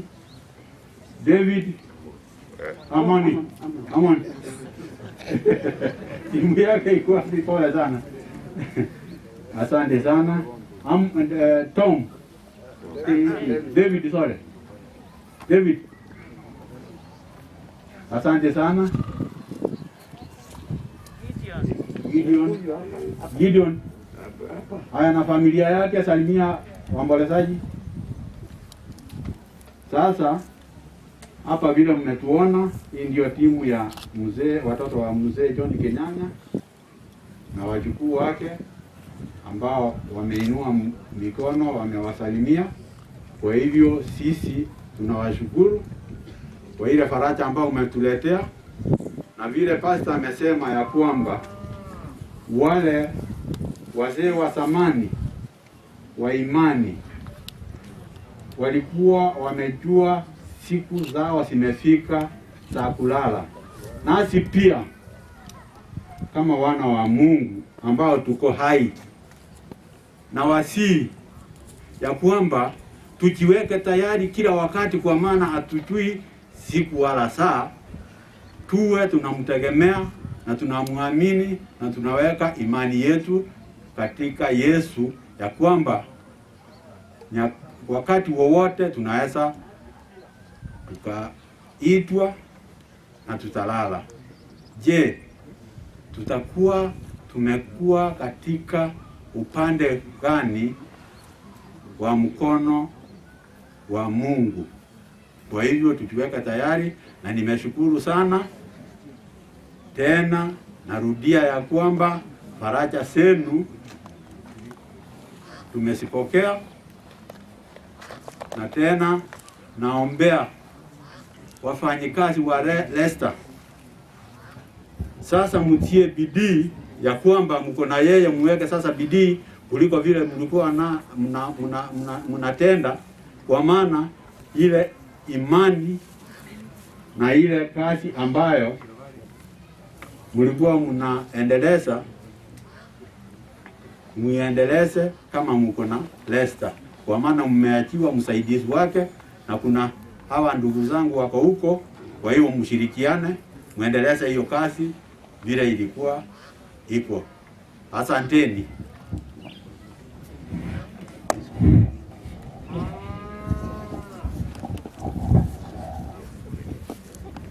Bwana asifiwe. Bwana asifiwe tena.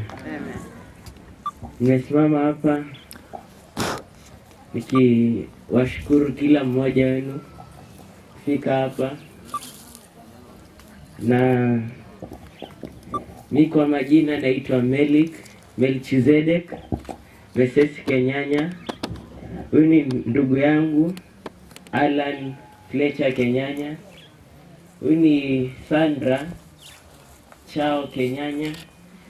Alafu niko na ndugu yangu mdogo, sister, anaitwa Ami Mgoi Kenyanya, and my mom here, Clarice Mwakazi Kenyanya. So ningependa kuwashukuru kila mmoja wenu kwa kufika hapa. Kwani ni faraja. I don't take anything for granted. I'm very grateful to each and every one of you. You are truly a blessing. And for all of you that have arrived here, may God help you for being with us in this sad time. May God remember all of you, for happiness does not last for long, and nor does sadness is it forever. None of them are forever. So we might be passing through a sad moment right now, but we believe it is not forever. So if any of you will be in any problem, may God shine His light upon you. May God help you. May God strengthen you.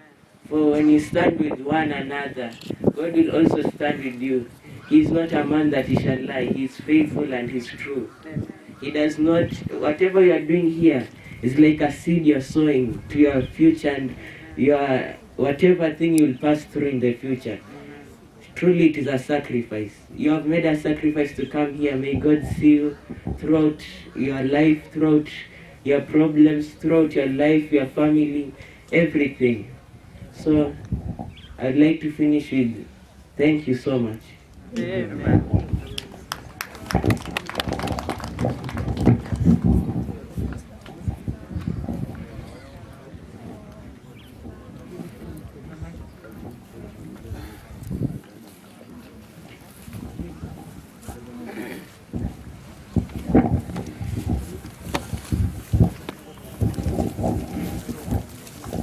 Okay, iganga na litukurete omwana imwe tutega omulemu wake ntoko musabira nyasaye amakonye abaiteta iraisi kanyora abana abalemu abange this age tali kukwana gente kamoneno omokonyire gekone amina ekimana gusaba tunsi butuacha bona nani iraisi limetusabire familia ebuya moni mutona nakwane gyanka numuro tengano takero sabire familia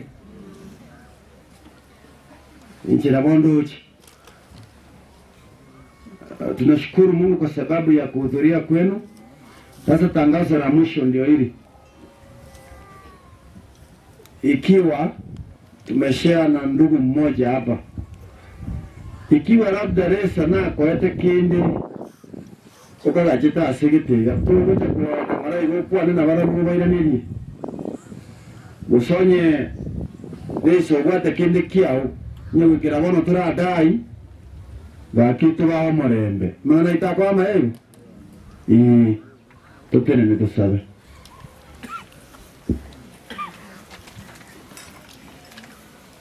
Ayo nangu gumwa ngeke kusimu yensi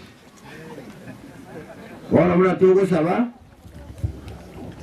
abakwenda uchimata yabona ni family members yani family members naba mwara batinina narumo tigatoga ndatukore buno mugambi antebiri ayo koranuna gutigara baadaye uratigaraga unakobayiga kwani tubu atikende gukora bugo nabukora kana omukumuni ukwanya abantu mane kwirana igombo benabate lakini guchiali tumiga basi tanto gutaka batumige bakora twembe yake tukure togosoka liwali numane gucha mone nabasemi asedari ayisomo boli Nyasaye bwoko nene. Katika jina la Yesu tumekuja mbele zako, tumeshukuru kwa muda ambao uliona ni vyema tuweze kutoa sifa, mapenzi pamoja na rambirambi zetu kwa ajili ya ndugu yetu ambaye alilala. Sasa tunampeleka kwa ajili ya kumzika. Tunaomba ulete faraja za kipekee na bring down the confidence that we deserve in this family. Thank you for answering our prayer, even as our sisters and brothers will be leaving. Kuna wale watakao safiri Mombasa Yesu. Barabarani ninajua kuna mapepo ya kila aina za ajali ambazo shetani analetea watu, magari kuharibika. Tumezilani katika jina la Yesu. Hivi kwamba watakapo safiri wakifika salama, tukisikia wamefika salama, jina lako lipewe sifa sasa na hata milele. Asante kwa neema yako na ni asante maana tayari ushajibu ombi letu. Ni katika jina la Yesu Kristo tumeomba na kuamini. Mbarikiwe. Ono fundi wa mitambo wabigira watera bana wategera mama hata alitoa nene family.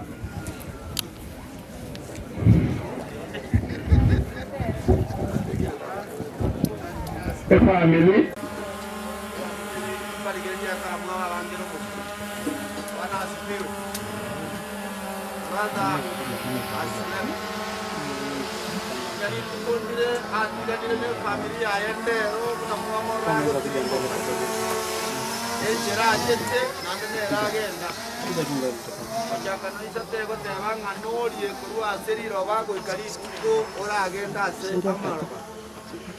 Ono yesere kerago chagateva. Surely in the book of John chapter 5 verse 25. Most assuredly I say to you, the hour is coming, and now is, when the dead will hear the voice of the Son of God, and those who hear will live. Amen. Amen. Haya ni maneno ya Yesu mwenyewe. Alisema ipo siku, ipo saa atakaponena Yesu, na sauti yake itawaamsha. Waliolala wataisikia na wataamka. Ukisoma 28 inasema, do not marvel at this, for the hour is coming in which all who are in the graves will hear his voice. Ni kama amejirudia, anasisitiza sasa, waliolala kwenye makaburi watasikia sauti yake. The family, the nuclear family and the both extended, iko siku mtakutana na ndugu yenu ambaye kwa sasa amelala. Yangile libageli kobundisa bagusii. Aria sara ile iga no ara irakoro kwekebure. Aria sara ile no ekebure kiaye. Unaborebosa iga tarabe kwa gobokoro kwoboina. Togo tuberera yamana koro kwembera. Bone kego tigara tari kende. Our brother oralire obulire obeira aseke burekiaye ne kego jigotigara age ko banyoringa na kwete usena arweta asobo sibweito mtu atana ne tunere no boina njenye gene teiga abantu banyasaye eliyogi bakuganya bayigwe ne eliya Yesu emeika yabarogi elitwoko bagusibe gene tengango jabare bararangeri kunande bayigwa aseri tukoli ya lero Uruararete goya buetwe aserida lya Yesu. Bora na bonta gete mwege na lingane lyo ngeke no to koro gosaba. Nigo tora koro gosaba bantu babere to gosieke meika eta yonsi era chego kora kubu buibonde igora asobo inobo. Gosa sembereye. Elinde lyo taria nyasa ali ba kwekiagero musajo ya gwaturu aserida lya ye. Haleluya. Basta.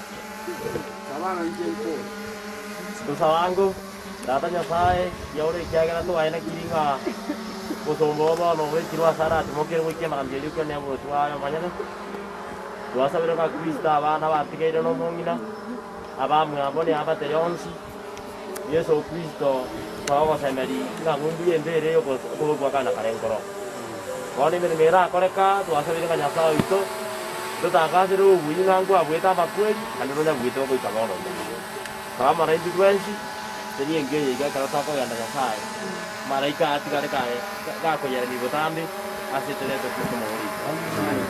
Baba wetu na Mungu wetu Yuguresi amelazwa kwenye kitanda chake cha kipekee. Andiko umetoa the great promise, ahadi ya milele ya kwamba wewe ndiwe utakayemuita. Nguvu za kipepo ambazo zitajaribu kuja kumuita tunazifunga katika jina la Yesu. Command heaven iweze kushuka ni juu ya huu mwili na kufunga kila sauti itakayojaribu kumuita ya kishetani ipate kushindwa sasa na hata milele. Yesu uzidi kutamalaki, ni katika jina la Yesu Kristo tu tumeomba na kuamini. Amen. Nono. Ekele singaje doto wanjira. Mara na kaje to musimo wanjira na nare ko bodia mara bani ko seiga. Seria family member. Wo seiga paita mirane. Ani kenda no ko mirananga. Kiramu ta serida ba. Ando ilani le gochio. Ana goji. Hasta hoy ya. Hasta hoy ya.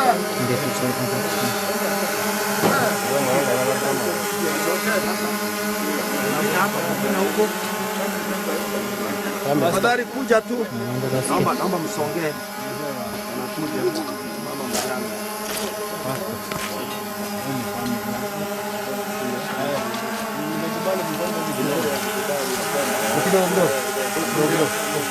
Tuambie tusonge. Mama mjane asonge. Tusonge, mama mjane anakuja.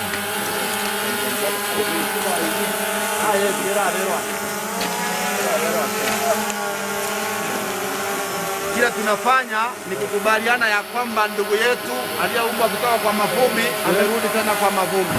Sawa. Yetu, please take heart.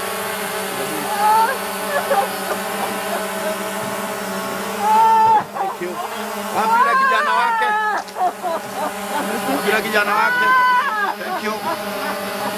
Naomba tukubaliane tunaporusha huu mchanga tunakubaliana ya kwamba tumerudi kuumbika. Thank you. And anybody from the family ambaye angewish. Haya, Mumura. Unajua ndio mtu mjambala kanyora mcha yako. Come on. Yes. There. Good. What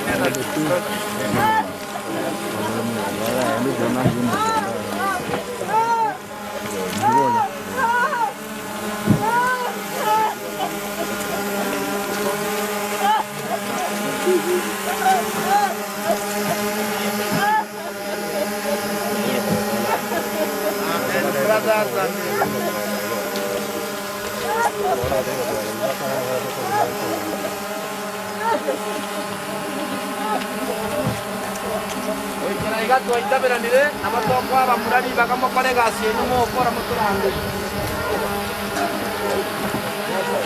enda ko chibaye kuma chibaye kuma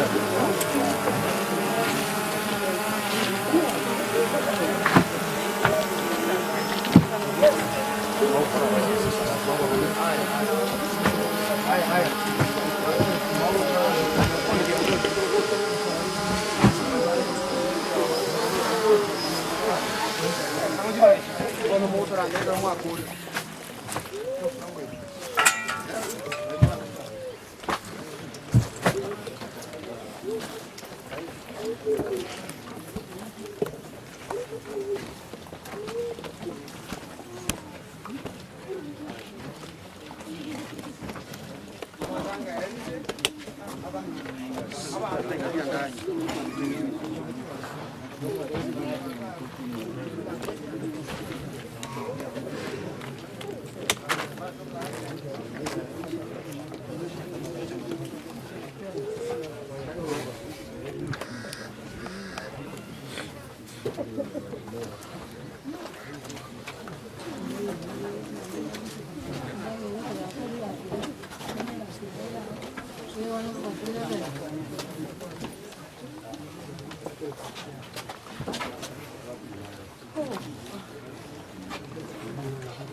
Wifi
already.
Inaendelea.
So we start unless you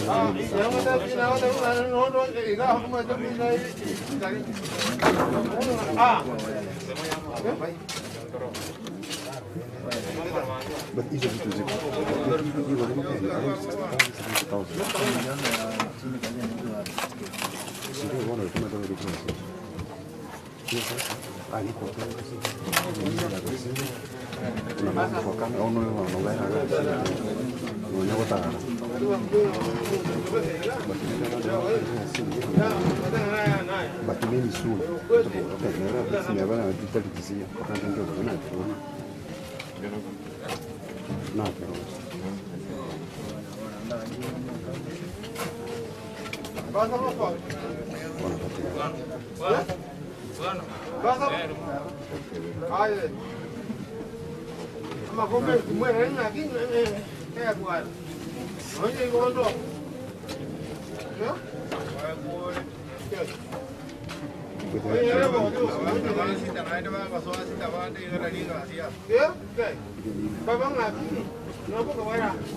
Unajua kitu ya muhimu ni touch.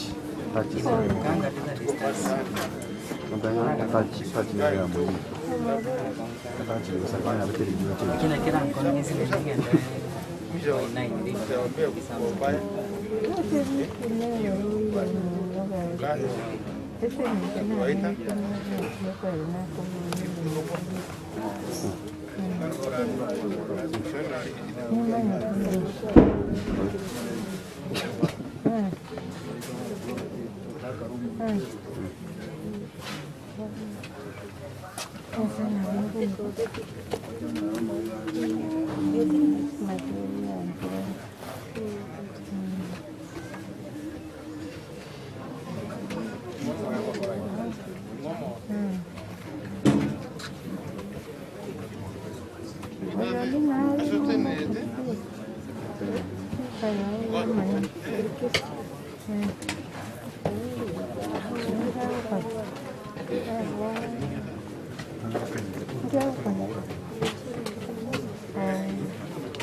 Bila inakaa kama screen.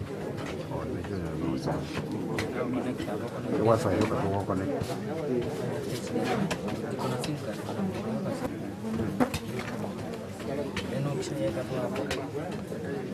Baadaye ndio device jina internet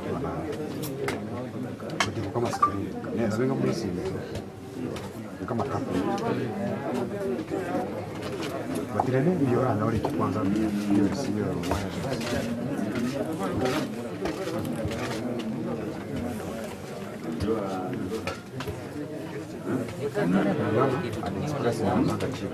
AliExpress Baadaye kufikia hapa local Sawara mpaka Sabia hivi. AliExpress na wao AliExpress kuna kitu ya pesa nyingi wanakuletea haraka. Lakini kinatokea mimi hapa hivi ngora. Kwenda ukashika kwa hapo kama.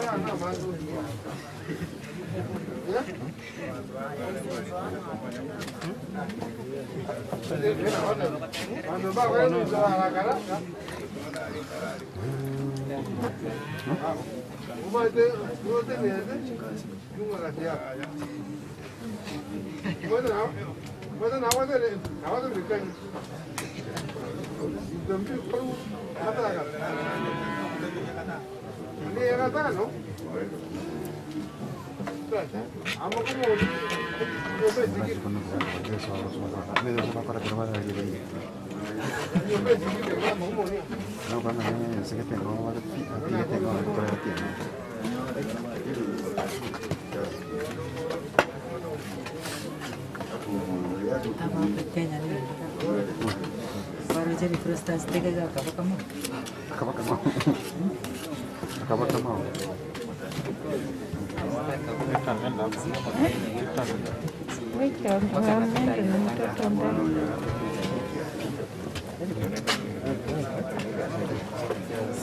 Ni mtoto wake.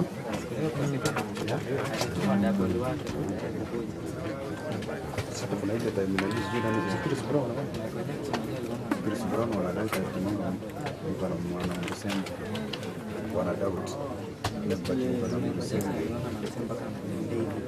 sasa kira anaomba kwa hapa kama atende mtoto kamera Sijui.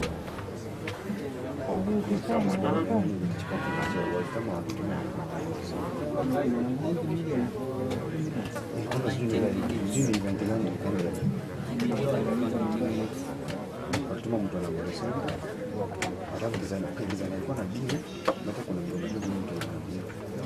hapo anaenda namba 2 tuseme hapo kuucho mtu kama ni ndio kwenye mwanzo sababu kama mtu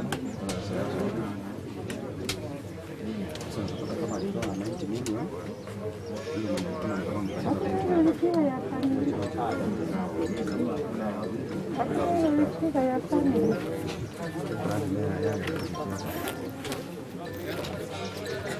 labda tuseme hapo kule katikati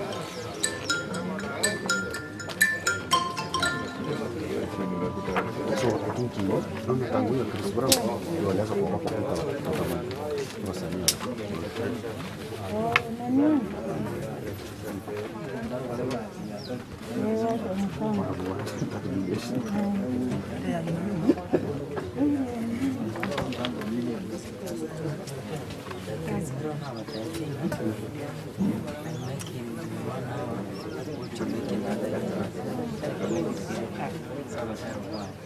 ndio kwa na kwa ndio ni mwenyewe ndio mko mwenyewe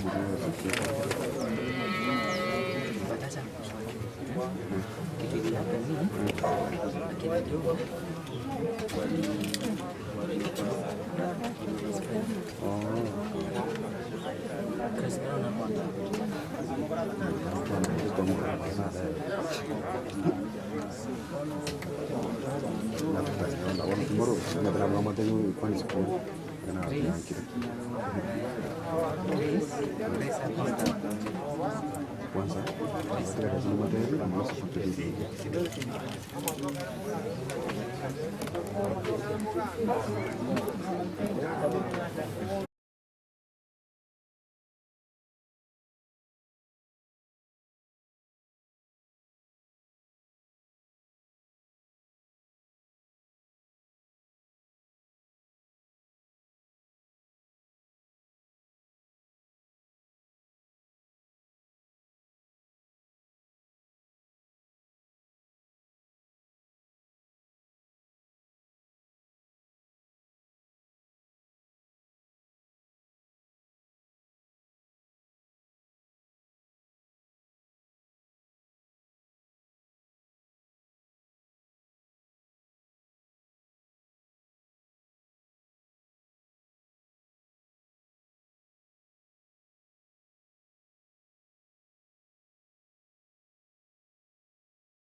habari yako?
kweli na kuchio cha kasande sasa kweli na Nyasaye na acha abakolele So and then one side. Of course, by then.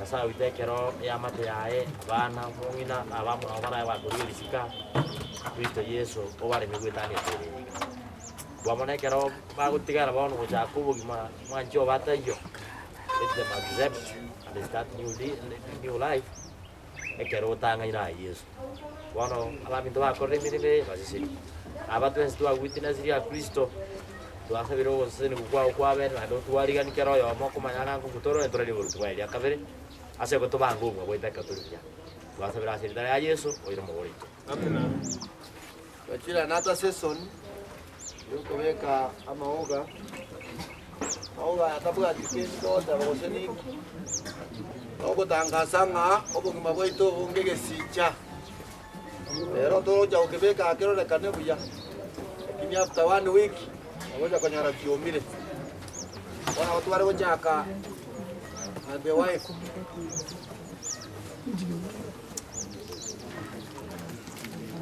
saya hari ini kita siap kongnya kalau ikan jam materi aja dua negara negara mana ini dia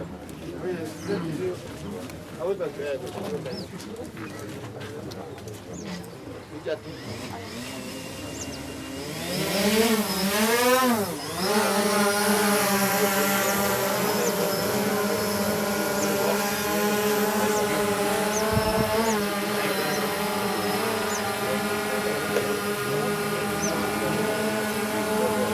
mana baik mana gocha iya ada konkret sebentar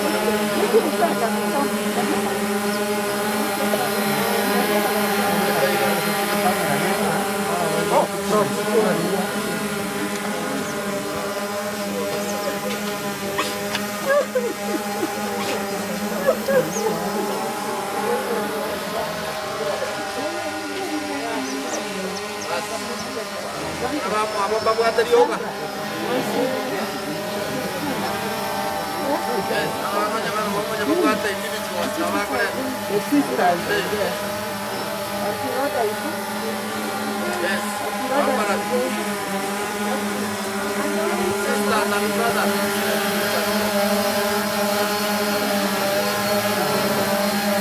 Ya, dia kompres.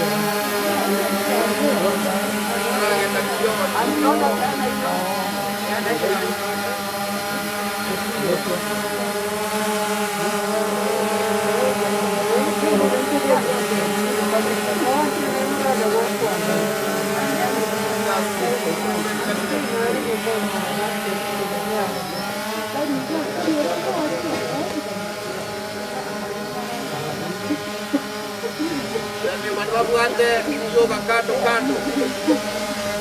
Nada ko abot mo tong dai dai ko we dai.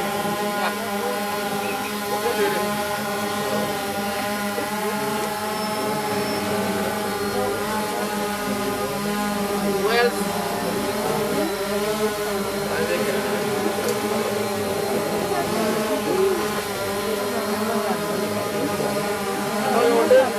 Sir.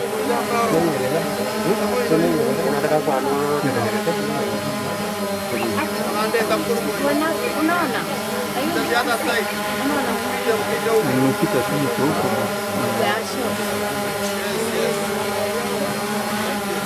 Then the other side.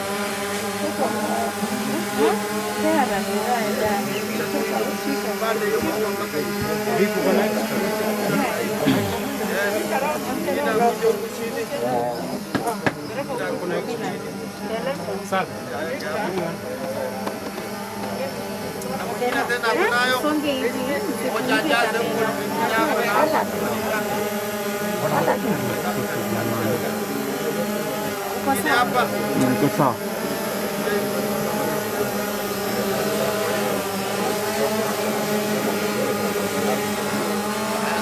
yote mwenye ako nayo ajaze anywhere. Maliza. Haya maua yanatangaza kuwa maisha yetu ni kama maua na mwisho yatanyauka.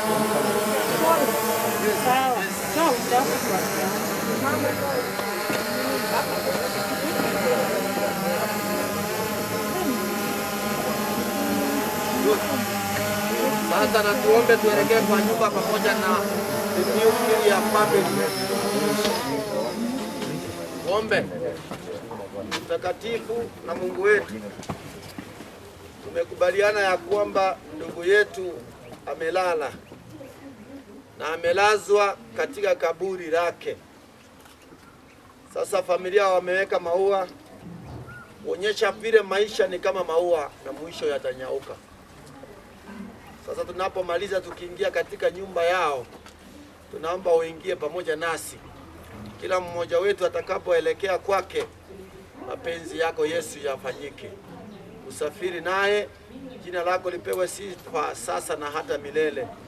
Ni katika jina la Yesu Kristo tumeomba na hata kuamini. Amen. Naomba mtukubalie the nuclear family ama extended ya kama si wengi nyumba kiki kama ni pana tunaweza kuwashia.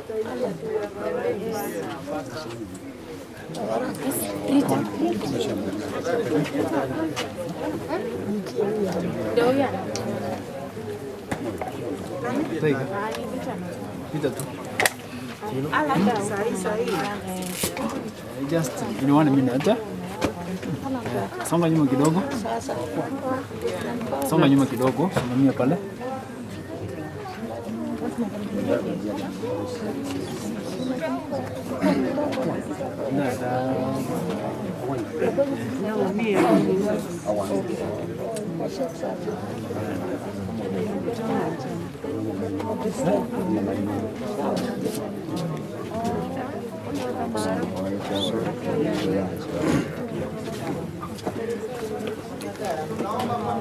Sawa. Jamani, mko ndani. Mko ndani. Muingie ndani. Pitieni. Sawa, naweza ongea? Unaniuliza maswali ama Just a vote of thanks for those who have been watching. Okay. Ask me a question, then I start because I'm totally blank. What would you like to say to the viewers who have been following the funeral program online? Yes.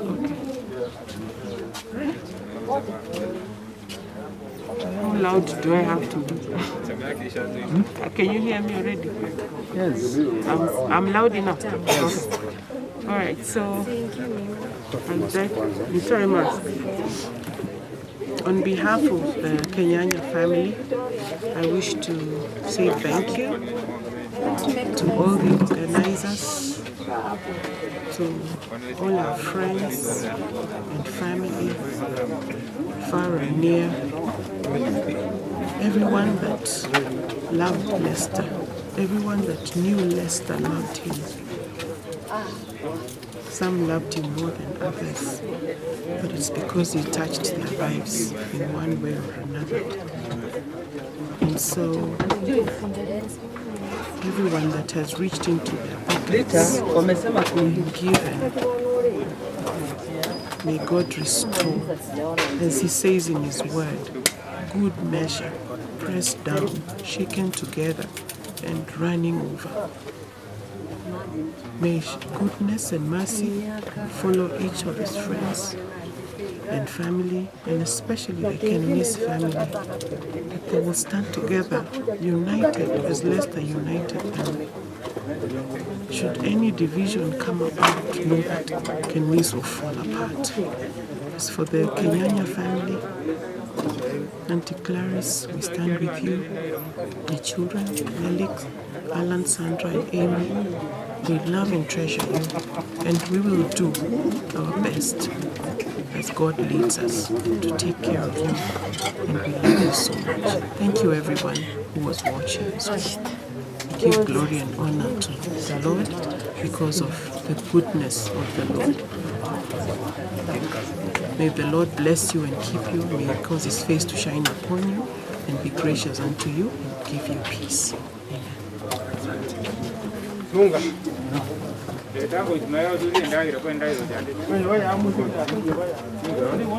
Amen.